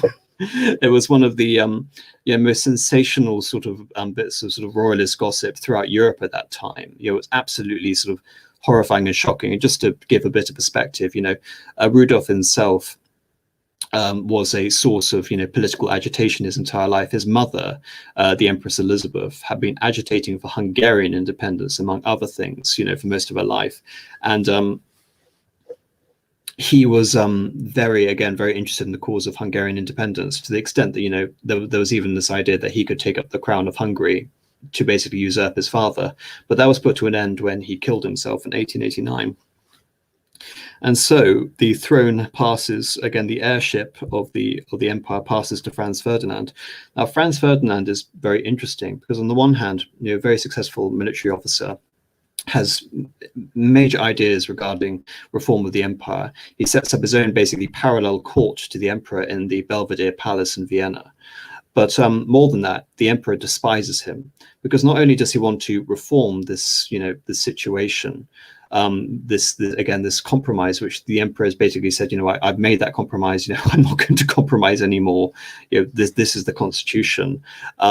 He wants to create a United States of Greater Austria, which would basically dismember the Ausgleich and further accelerate this process and basically create a federal or confederal unit for Austria. And to make matters worse, he marries a Countess Sophie Chotek. The Habsburgs were very big into their morganatic marriage, something as a reactionary I think we should bring back today. Because he married a lower aristocrat, a Bohemian countess, which was considered beneath the dignity of a royal, especially a Habsburg. And again, the idea of this ancestral Habsburg lineage was so integral to the prestige and power of the house that any sort of diminution of the blood was almost considered, a heresy within the royal family. So he had to swear an oath, Franz Ferdinand, that none of his children could inherit through this marriage. That's how strict the morganatic marriage was, and how much Franz Joseph was obsessed with preserving the dignity of the house.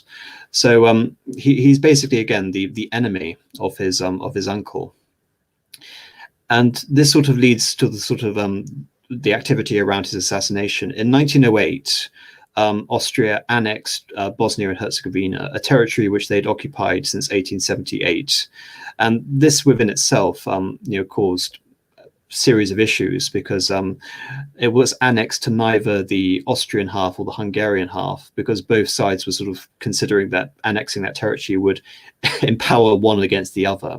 So it was made this extension of the finance ministry to satisfy both parties. But that seriously enrages the Serbian irredentist movement. For some context, the Serbian royal family had been massacred in this pogrom in 1902, and a new, much more radically nationalistic Serbian family, I think called the Kardoviches, were brought in, and were again agitating for Serbian, again, ethnic claims at the expense of Austria. And Franz Ferdinand visits Sarajevo on the 20th of June 1914 on the Serb national holiday of independence. And not a very clever timing. And he does this at the expense of, again, the emperor's express wish to preen himself with Countess Chotek, because it's basically beyond the purview of the established events. He's doing this of his own volition, and he gets assassinated by one of the members of a Serbian terrorist group called the Black Hand, known as Gavrilo Princip. Now, commonly within historiography, this is, I would say, mainstream historiography. This is brought up as the catalyst for war. But I think it's important to note that not really. I mean, the public reaction to Franz Ferdinand's death was kind of, shock, but also kind of meh, because he was, very middle-aged. He wasn't that popular, and there wasn't that much of a PR campaign you could drive to really talk about the tragedy of him and his wife being murdered, as shocking as it was. At the same time, the emperor was completely apathetic about the fact that his nephew had been assassinated. In fact, he seemed overjoyed that his preferred nephew, Karl, the grandnephew Karl, would inherit instead. So very much when we talk about why Austria went to war, it comes from other factors beyond the emperor and public opinion. It comes from the chief of staff of the armed forces, Konrad von Hertzendorf, and it comes from his dupe, Berchtold, who replaced the much more competent Austrian foreign minister Ehrenthal. And it also comes from the Germans themselves. I think it's important to note that, in terms of like a peace party within Austria, the emperor was basically apathetic one way or the other. The Hungarians were against it because they believed that any war against Serbia would enlarge the Serbs at the expense of the Magyars, and therefore throw away, all that delicate ethnic balance that we've been talking so much about. And Franz Ferdinand was also one of the key peace party members. So with his death, essentially the balance of power is shifts in one favor, and Berchtold and Hertzendorf become the leading advocates for a preemptive strike against the Serbs, basically to if anything, because they weren't interested in territorial acquisitions against Serbia, it was more to exert Austrian dominance within the region, also at the expense of the Russians at the same time. It wasn't really done, for purposes of imperial aggrandizement. It was very much done for reasons of prestige, and again, the nominal interest for internal security. But I think it's important to note that the Black Hand gang was it was partially supported by elements of the Turkish Interior Ministry, but it was basically disowned once the plot had been discovered, and the Serbs made many concessions to the Austria to avoid being attacked. What really precipitates the attack is the so-called blank check from Wilhelm II, which gives the impetus for Berchtold and von Hertzendorf to really argue that the Germans will support them in any case for their preemptive war. But in terms of I don't really want to get too much into the reasons for World War I, for all the other powers. Suffice to say that this invokes the ire of the Russians, which precipitates the alliance system, which starts off World War I. That's too simple, and it's too simple for my own satisfaction. But nevertheless, I'll have to suffice for a talk about the Austrians in particular. So yeah, that's pretty much. The other, of course, Italy joins the war in 1915, having been an ally of Austria as part of the Triple Alliance going back from 1900, and they joined the alliance with England and France on the basis that they'll be given free territory at the expense of Austria, which will be significant later. Interesting. So basically, the problem is within the empire at this time. There's this kind of you mentioned this sort of devolution to sort of a more democratic system, which doesn't exercise as much power as, say, the British Parliament did. But it creates sort of a mess. Like you said, you have all these inter-ethnic communication errors. So I can imagine, some German minister yelling at some guy who speaks Magyar, and they're trying to like use translators to to communicate amongst themselves. I think to put it simply, you can almost say the Reichsrat is just a symptom of the problem, but not the problem itself. The problem really is that there are fundamental alternatives to the emperor in terms of national polities, which are becoming more organized and more partisan, emerging in each of these respective regions which I'm talking about, and they will become the basis to accelerate the Austrian Empire's demise. The Reichsrat in itself is just a symptom of that complexity, and how you can't unite the system under this new democratic system, because you can't, because there's nothing to unify other than the older values of unity and loyalty to the emperor and the Catholic Church, which are basically being shunted by this new system. Right. So that's sort of what I was going to say. It seems like you have the issue where throne and altar are being challenged by these outside sort of power structures coming up, and the sorry, shit, my throat's really sore.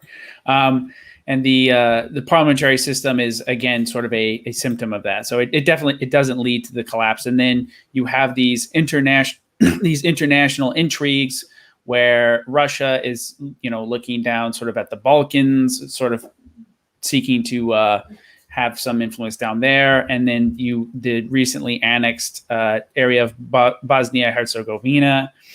And one thing you've told me, which I did not know, which I thought was interesting, was the tenuous relationship between Franz Ferdinand and Emperor Joseph. So that was news to me, but I guess that also sort of further complicates the simple story that once Franz Ferdinand was killed, Franz Joseph, to avenge his nephew's death, invaded Serbia. So that was not the case, evidently. Yes, Austrian history has always been, I would say, insultingly oversimplified. but again, it's the actual sort of history is so much more interesting, because it confirms what I've been talking about over this desperation to preserve the integrity and the prestige of the dynasty, whilst the actual power is flowing away from the emperor and into these again new nationality conflicts. In terms of like the progress of the empire during the war, at the beginning it does very badly. It's harvesting season, and so there's a confusion over the mobilization of the troops. We're talking sort of July, August is a very bad time to declare a war if you're Austria, because of the nature of conscription. But when they do belatedly have conscription, they send too few troops to Serbia and too few troops to the Russian front, which result in a calamity for both. So Austria is actually unable to defeat Serbia in the first round, and will have to come back for a second round in 1915 and defeat it there. In the Russian front, the war goes so badly that they lose the control of Galicia and Lodomeria temporarily to the Russians, who will occupy a tiny bit of it, at least, right up until the end of the war. In 1915, like I said, the Italians enter the war, and they begin to put pressure on Trieste and the Tyrol. The more interesting thing about that is the Italian front probably goes better than any of the other fronts. The Italians basically expect, an easy march to Trieste, which is, the main center of the Austrian navy, and expect, a quick victory. And, they are very much mistaken. Not only do the Italians lose, but the Austrians actually push in and occupy large parts of northern Italy, and they sink the Italian fleet at the same time. And this is, again, I think it's important to note that this is supported by Germans as well, including Erwin von Rommel, who would also be there fighting on that front in World War I. When it comes to the Eastern Front, the Austrians are able to regain Galicia, Lodomeria as a result of German intervention. And, as a result of the monarchy, in terms of its changing nature, this is when you have one of various ideas of what to do if the Austrians and the Germans were to win the war. One such solution was to annex the Russian part of Poland and create a triune monarchy, i.e. making Poland the third member of a Hungarian, Austrian, Polish sort of Polish empire, as a monstrosity as that sounds. Of course, the Germans don't go for it because it would mean Austria would gain too much influence in this newly acquired region at their own expense. Rather, the Germans are for the various again, liberation of various groups under the so-called yoke of Russia, such as the Baltic states and Ukraine, and this aggravates the Austrians even more because having an independent Ukrainian state, in particular, as a result of the Treaty of Brest-Litovsk, puts pressure on their own Ukrainian group in Galicia and Lodomeria to have aspirations of their own national self-determination. When Franz Josef dies in 1916, he's succeeded by, like I mentioned, his grandnephew Karl.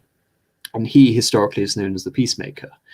And the significance for this is that from the get-go, he tries to orchestrate a separate peace between Austria and the Allied powers. And this is called the Sixtus Affair.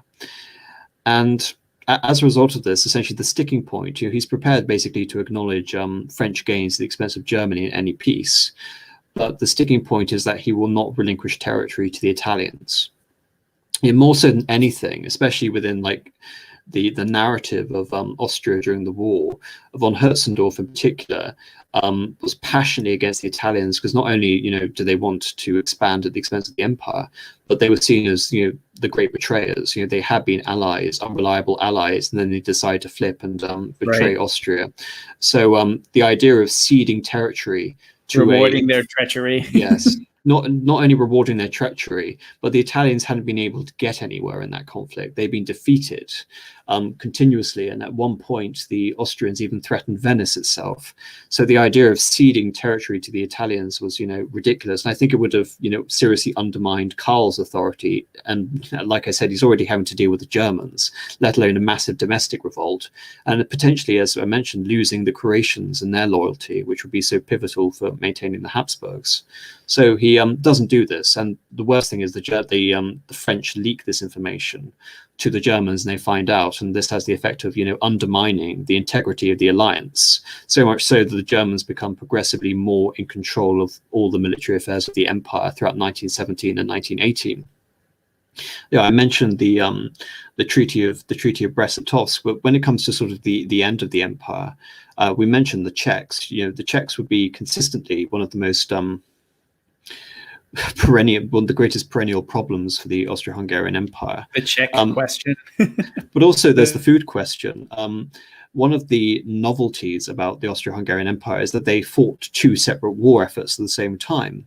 Almost you can say the most unforgivable aspect of this is that the Austrian half of the empire wasn't producing enough food during the First World War, and because Hungary is one of the bread baskets of Europe, it was producing more than enough food. And the Hungarian minister-president, Tisza, rather than sending food to help starving Vienna, as a power move, kept the food within Hungary, even though they were nominally part of the same empire under the same ruler. That sort of shows how nationalistic the Hungarians were, that they were prepared to let Vienna starve and give them any sort of advantage. So in terms of the cohesion of this empire, it really was breaking down. But I think it's important to note, one of the tragedies of the First World War is the excessive carnage at its beginning. And in the case of the Austrians, this hurts particularly because you have a very well-trained officer corps who, if there was a certain percentage who could speak a certain language, the officer leading that unit would have to be familiar with that language. And so as a result of throwing so many officers away during the first couple of years of the war, Austria loses its very well-trained crop of, and again, multilingual officer corps. And so that aids in the degradation and the disintegration of the army through the loss of its finest officers. And the same thing happens, not just in Germany and Austria and France. But I think because of the particular multi-ethnic quality of the Austrian Empire, it has an even greater effect on Austria than any of the other empires at the same time. So when it comes to, like mentioned, the Czechs, Thomas Masaryk, who was seen as, the founding father of Czech independence, was organizing volunteers and sending them to Russia, ostensibly this idea that, the Czechs were really on the Allies' side the entire time and were fighting against the oppressive nature of the Austrians. And this would be, various Czech regiments fighting on the side of the Russians. And after the fall of the Tsar, this will be the creation of the Czechoslovak Legion. So already you have this mythology being set up by various Czechs that, kind of like the attempts after World War II to declare Austria as the first victim of National Socialism. There is this historical revisionism going on to try and declare that Czechia, what would later become known as Czechia, was really part of the Allies all the time. And we will, despite this, hundreds of history of allegiance to, as part of Bohemia and Moravia, to the Habsburgs, going all the way back to the Battle of Mohacs in 1526. Actually, no, we were allies the entire time. And so throughout, sorry. Oh no, I was just saying, God, what a mess. And so by 1918, you have the, the economic disaster, the food disaster, you have the Brest-Litovsk situation, and you have the 100 Days Offensive occurring on the Western Front. Even though, again, that was almost exclusively Germans fighting in that offensive, it was the shock to morale that now the Americans had joined the war. There was absolutely no winning the war. It was simply a matter of, managing the peace now. And so Emperor Karl went through a series of ministers, trying to come up with some sort of compromise to hold the empire together, now that at the beginning of 1918, Woodrow Wilson was explicitly talking about his 14 points and about the dismantling of the Austrian Empire.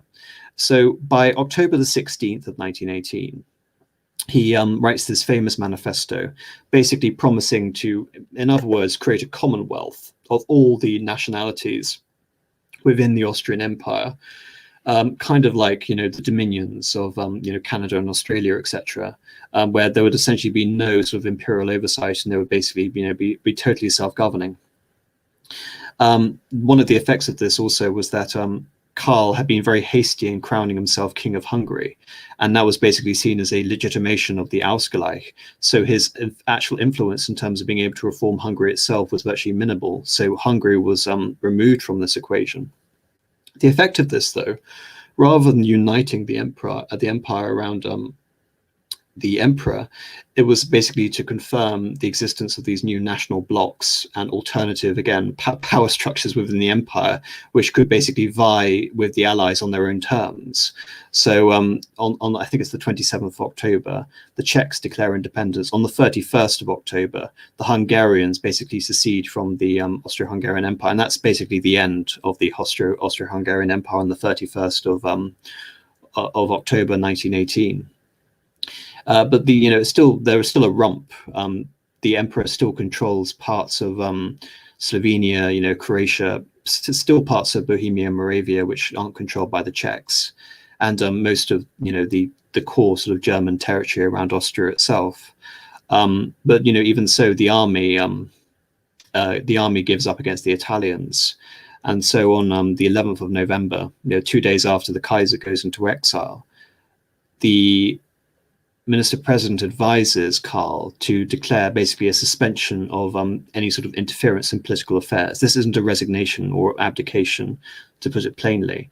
This is basically seen as almost like a temporary ceasefire, that I shall remove myself until a political situation can be worked out, and then I will return to politics. Of course, that doesn't happen. The the Social Democrats come into power under Karl Renner in Austria from late 1918 until 1919. And one of their first sort of motions is to unite that core of German-speaking territory with the new German Republic, which would later become known as the Weimar Republic. And the only thing sort of stopping this is the Treaty of Saint-Germain-en-Laye and the Treaty of Versailles, which expressly prohibited Anschluss on the basis that it would have empowered Germany, despite the fact it would have adhered to Wilson's own points of self-determination, that this was supposedly what the Austrians wanted as a Germanic group, being now liberated from the evil hand of the Habsburgs. to make matters worse in terms of for the Habsburgs, the emperor tries to make a comeback later that year in March, later in 1919 in March, and in response, the socialist government dispossesses the Habsburgs of all their lands and even abolishes aristocracy in Austria. So it goes from being, the center of this church and altar sort of ancient administration inherited from the medieval ages and the early modern period, still based on this idea of like a Catholic universalism of the Holy Roman Empire, and it becomes basically a deracinated socialist state, which can think of no other identity than joining some sort of pan-Germanic socialist confederation with the German Republic, but basically is told not to as a result of this new international order created by the treaties of Paris. For Hungary, it's even worse. Karolyi becomes the minister president in late 1918, and basically he's set about trying to reform the Hungarian half of the empire to maintain its cohesion. But as within the Austrian half, the Romanians in particular wage a very aggressive war, and the situation in Hungary gets even progressively worse to the point that government is overthrown and replaced by a communist government under Bela Kun. Not until the Romanians basically evict him is any sort of Hungarian regime restored, and it's restored under a war hero known as Miklos Horthy. And to make matters even more complicated, Karl then comes back after having failed in Austria to try and reclaim his kingdom of Hungary. And Horthy, despite declaring himself a regent, wants nothing to do with Karl, basically to maintain his own power, but also to prevent an invasion of Hungary. I mean, again, having maps would sort of help, but the Treaty of Trianon was worse than the Treaty of Versailles was to Germany. If you think, Germany was decimated, Hungary lost something like 60% of its territory and 40% of ethnic Hungarians. And not only did it lose Slovakia and Romania, but it lost, huge chunks of almost homogenized Hungarian regions, especially around the Carpathian Ruthenia and southern Slovakia. And this was done not for reasons of self-determination, but now in this new, again, post-war revisionism of the new nationality conflicts, the Czechs have come out on top with Masaryk and Beneš, and they have now created this new sort of pan-Slavic state in Czechoslovakia, despite the fact it has a vast number of Germans and ethnic Hungarians and even Poles living in it. It's just as multi-ethnic as the Austro-Hungarian Empire that preceded it, but it had the fortune of being able to create this narrative whereby it was the victorious partner. And this is also seen as, an extension of French influence in the new region. I mean, one of the most important things to consider, in terms of why it matters that Austria-Hungary was defeated, is that Austria-Hungary was, throughout the entire 19th century, the bulwark against Russian expansion into Europe. And with the destruction of Austria-Hungary, you have no bulwark against, again, Germanic, Russo-German domination of Eastern Europe. No bulwark whatsoever. There is no significant alternative power source.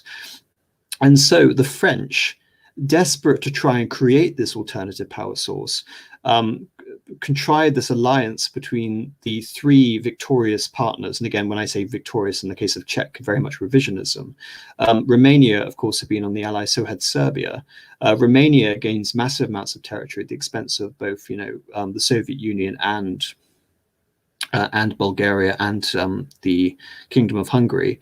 Serbia is engorged to include what later become the Kingdom of Yugoslavia, although it was originally called the Kingdom of the Croats and the Slovenes, which would include, many Catholic subjects, including the Croatians.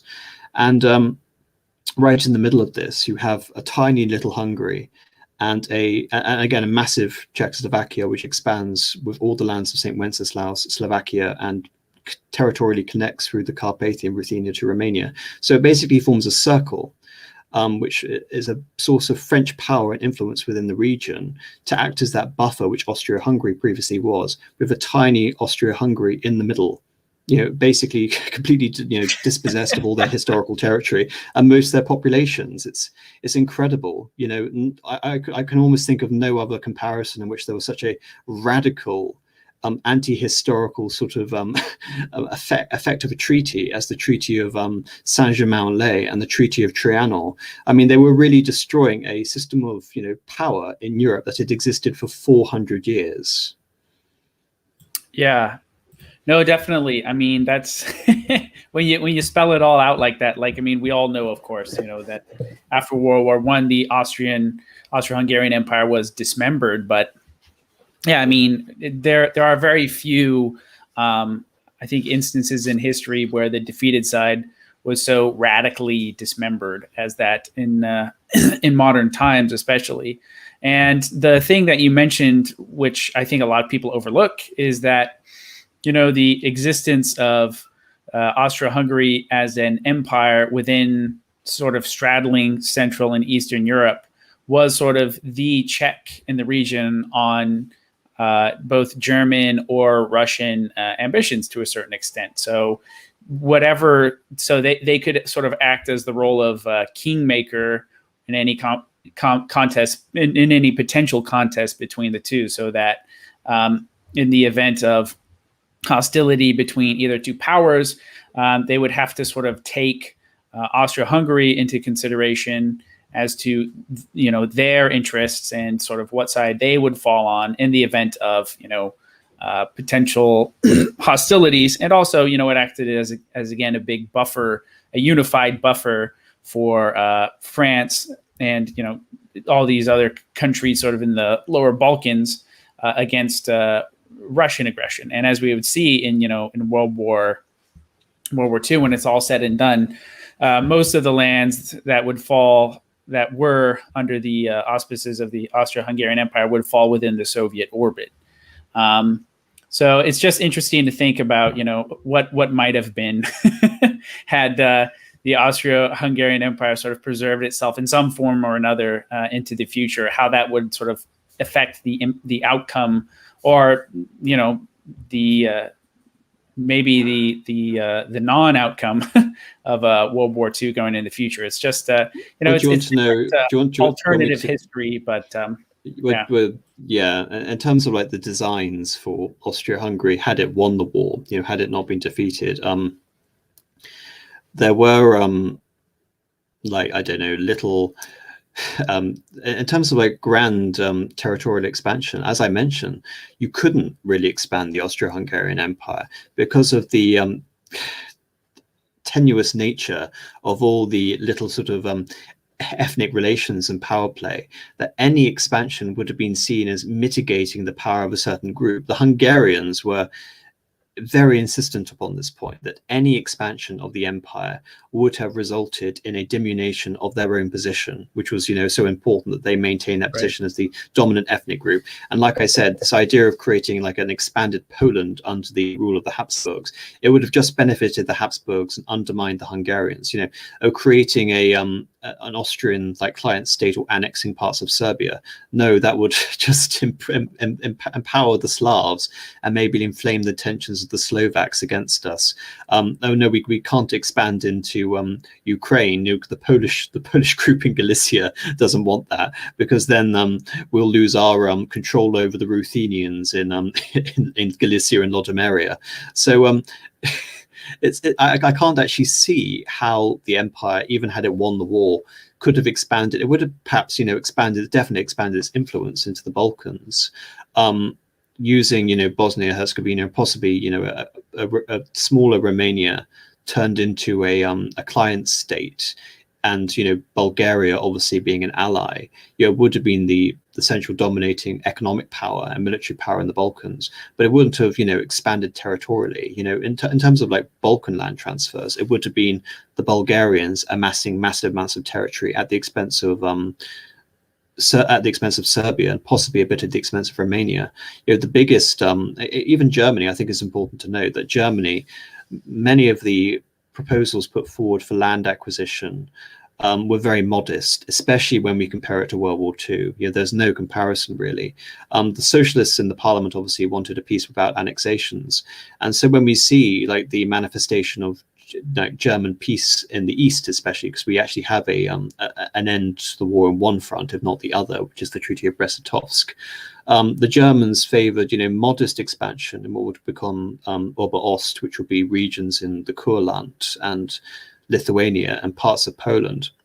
But more or less, they wanted an economic zone, so they favored independence of those various groups at the expense of Russia and the Soviet Union, which could be contained and basically given its modern borders, more or less.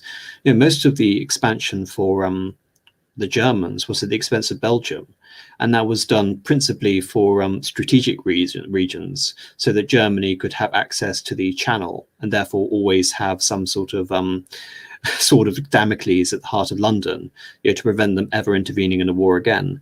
So I think, you can almost say it would have preserved, but it would have limped along, and it would have been in this new world of all these competing nationalisms. And you could say it may not have even survived then. I mean, the Germans during the war had very much transcended this idea of localized sort of a little Germany, a Prussian hegemony. Even Spengler talks about this, how Germany found a national identity during the war that was collective and not simply regional. And this could be said for the Austrians within the empire itself. And so whether a newly centralized Germany as a result of this would have simply had an investment in dismantling the Austro-Hungarian Empire because it was too much of a nuisance. So I don't think its history would have fared well in no matter who won the war. No, I think you're right.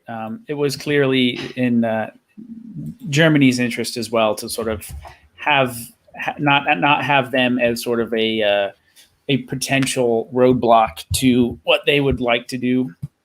Now, and one other thing that I just think is, this is just sort of a curiosity to me, but if just for people listening, if you think about the Emperor of Austria, so Franz Joseph, here was a guy who lived from the early 1800s and was emperor from 1848, with the uprisings, the nationalist uprisings across Europe, all the way up until the middle of World War I. I mean, you got to think about the amount of change that man had to see in his own lifetime. Like he was the guy, like the literal reactionary old world holdover who had who inherited this sort of dynastic structure. And now he's sort of seeing it all crumble in the age of modernity and the meat grinder of World War I. It's pretty incredible to sort of think about that. Yes, I mean, sort of one wonders, what would have happened had he exerted himself more. I think one of the formative experiences, he comes to power on this great sort of high of repressing all of these revolters, even hanging in effigy many of the revolutionaries who would later become his ministers, like Giulia Andreaschi. But after that, you can consider 11 glorious years between 1848 and 1859, when the empire is trying to reconsolidate itself after what could could be a temporary setback of 1848. And this is really shattered by Italy in 1859 at the loss of Solferino, so much so that Francis will never lead another army into battle again on that insistence because of the almost traumatizing effect of that battle. But more so, even after that, there is still I would say, a often overlooked imaginative side to him. His wife, Empress Elizabeth, is agitating for Hungarian independence, which at the moment correctly he's ignoring because it will seriously hamper the empire going down the road. But there's even this conception that after the Austrians are kicked out of Italy, and so Italy no longer is that source of imperial prestige and influence. Now there's a new modern state of Italy. That Austria can still be the force to unite Germany. However, when Franz Joseph goes about this, he goes about this in the way of, say, the European Union would go about this, which is trying to establish treaties and conferences. And in contrast, and again, he almost succeeds, but the Prussians will not consent to the system under any circumstances. And this is around 1863, 1864. In response to that, you have Bismarck declaring, the major decisions of today will not be determined by resolutions of parliamentary majorities, but by iron and blood. He was prepared to use the Prussian army to manufacture Prussian dominance in Germany at the expense of Austria, and Franz Josef simply was never able to use that power that Bismarck was able to utilize. So there are many, what ifs concerning Franz Josef's reign. And I think the tragedy of the Ausgleich is that it will be essentially a slippery slope of continuous self-destructive compromise down the line, continuously undermining this idea. I almost feel there is a comparison to be drawn between Franz Josef and Queen Elizabeth II, whereby it is, a long sort of personally distinguished reign, but it is just filled with, again, an allegory for decline and constant compromise after compromise after compromise, to the point when you die, there is basically nothing left, which is quite tragic to think about, but I think it's important to consider.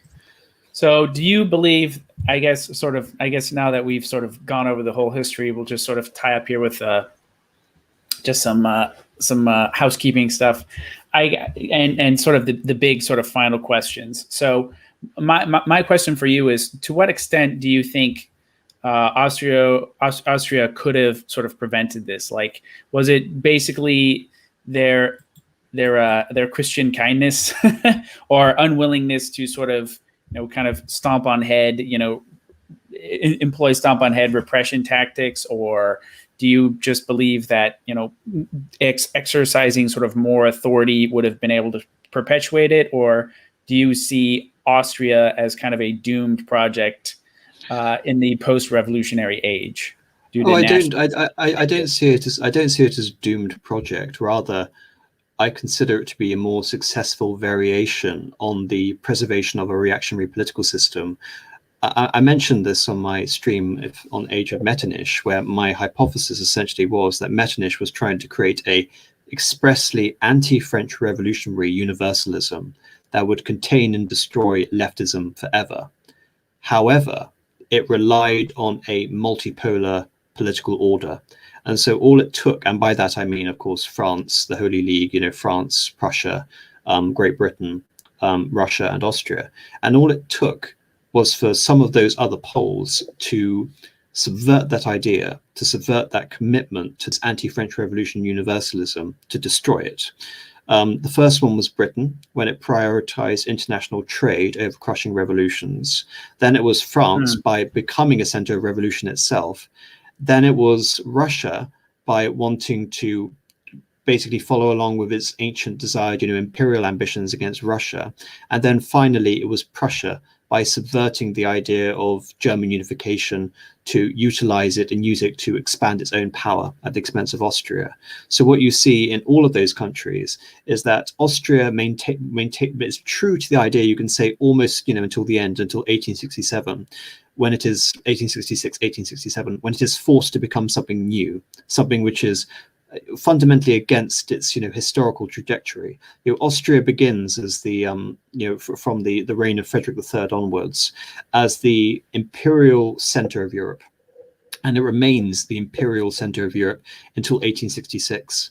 And so what we see after 1866 is, what is Austria? What is its raison d'etre anymore? And it becomes this constant, again, compromise between these various powers. Again, this desperation, this search for identity in the absence of this loss, I would say, of this Catholic anti-French Revolutionary universalism.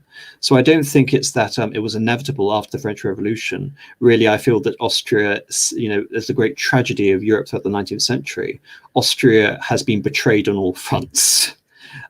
Too many times in many cases it's because Prussia in particular and Russia had more resources and better armies to lead them. The only sort of case where I can imagine where Austria could have been preserved, especially the real sort of climax of this is during the 1860s, is had the French not gone to war against the Austrians in 1859 and had the French formed an alliance with Austria. I think a French-Austrian alliance would have been able to prevent the unification of both Germany and Italy. But alas, Napoleon III had other ideas. He wanted to annex the west bank of the Rhine. He wanted to annex Italy. And the irony being, had he preserved this alliance instead of looking for minor territorial acquisitions, he would have maintained his own crown too. Once again, greed consumes all. Now, one other question I have is, I had a discussion with Dr. Gottfried a while ago, and he Paul Gottfried, and he mentioned that he kind of saw Austria as sort of the peak of Western civilization in some ways, and he's a quite a reactionary, man himself. To what extent do you think that is the case? So, an example of a successful, during periods of peace, a sort of successful Christian unified sort of rightist anti-enlightenment sort of empire on the continent. How would you classify the quality of the civilization produced within Austria? Well, I think I'd like to know what sort of time period he meant specifically, because there is certainly a lot of romanticism regarding the Austrian Belle Epoque, which is, typically the period from about 1880 till 1914, where, Vienna goes through this artistic renaissance, led by others, Gustav Klimt, Schiller. On the musical side, Mahler, Bruckner. Of course, you have the birth of psychoanalysis there.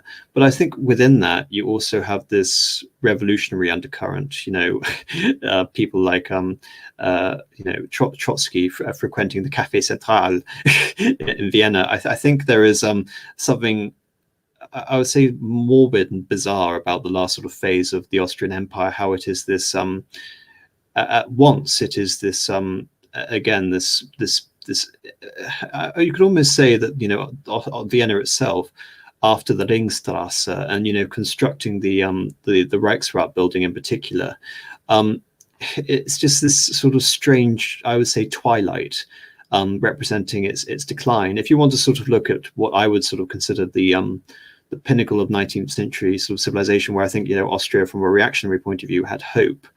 I would go earlier than that. I would go from the period from 1850 until 1848, where, despite the fact there was repression, and it has to be emphasized, there was censorship, there was curtailment of certain Concordia groups and liberal establishments throughout not just Austria but all of Europe.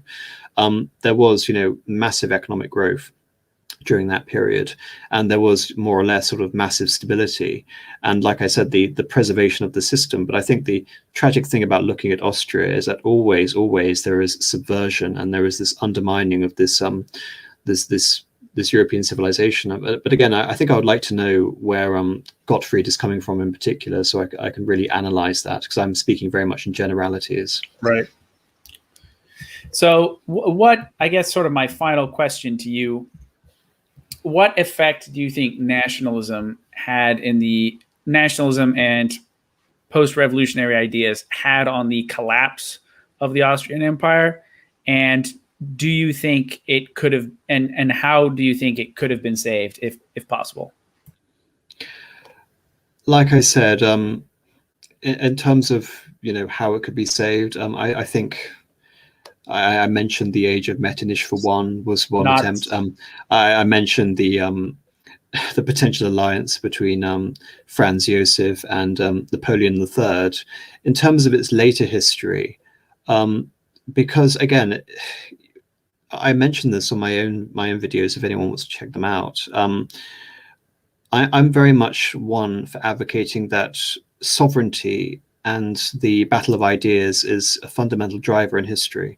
So once you fundamentally change the nature of sovereignty within an empire, or you create, an alternative source of sovereignty, then it eventually, becomes power hungry and will consume.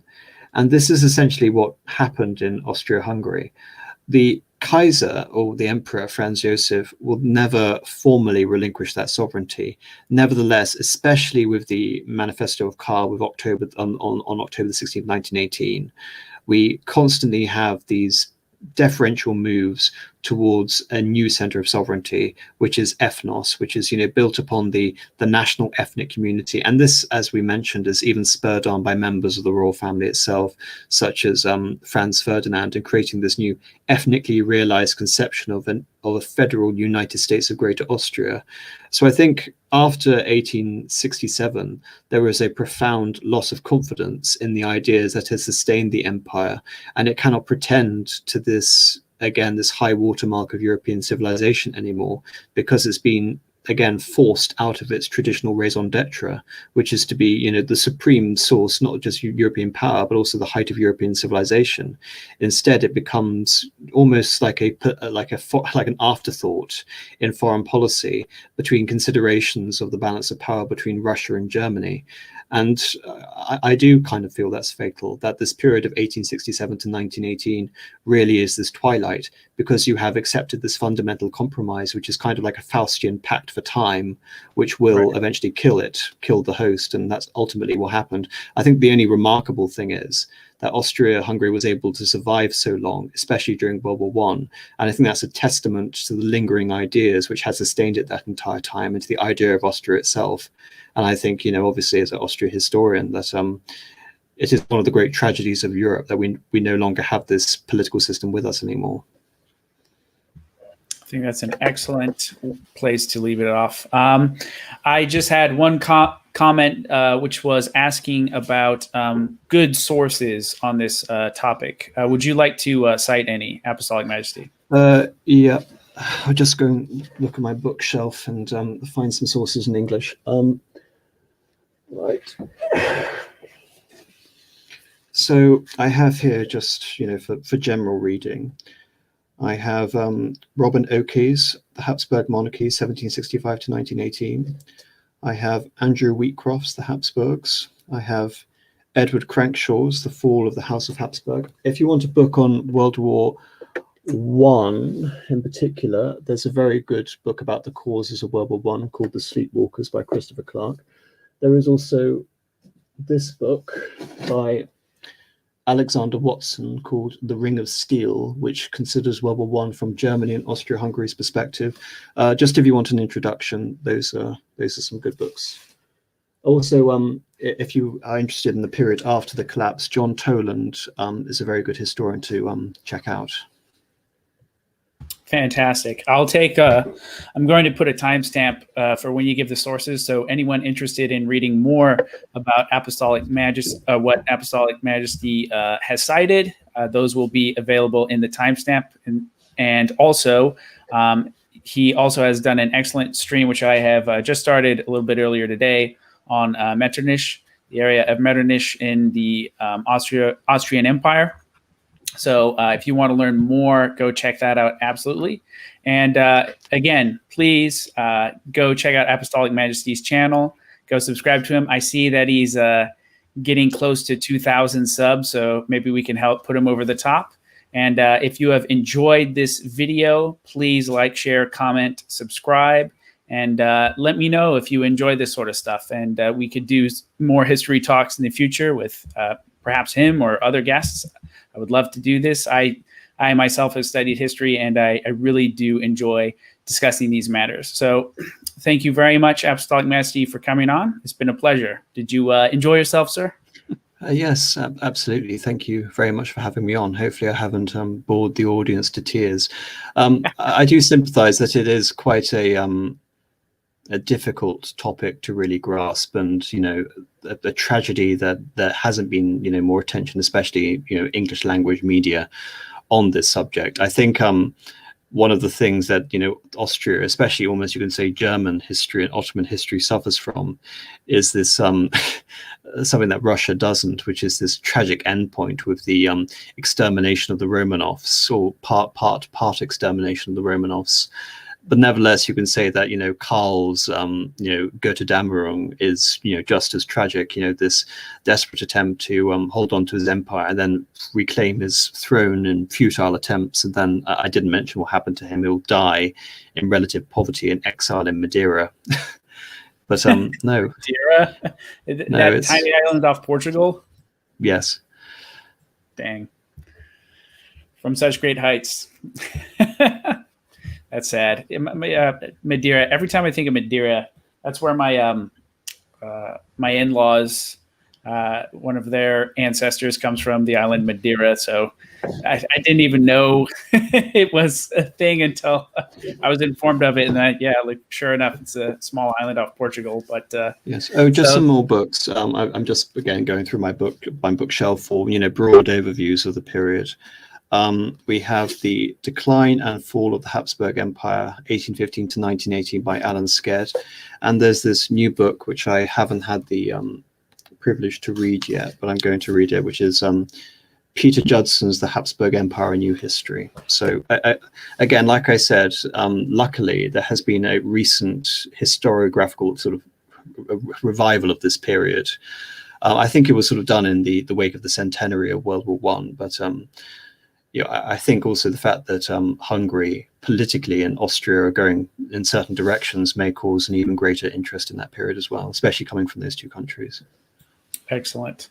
Well, thank you very much, Apostolic Majesty. This has been a wonderful stream. I've certainly learned a lot, and I've been taking copious notes, so I'll probably go through this again with a fine-tooth comb.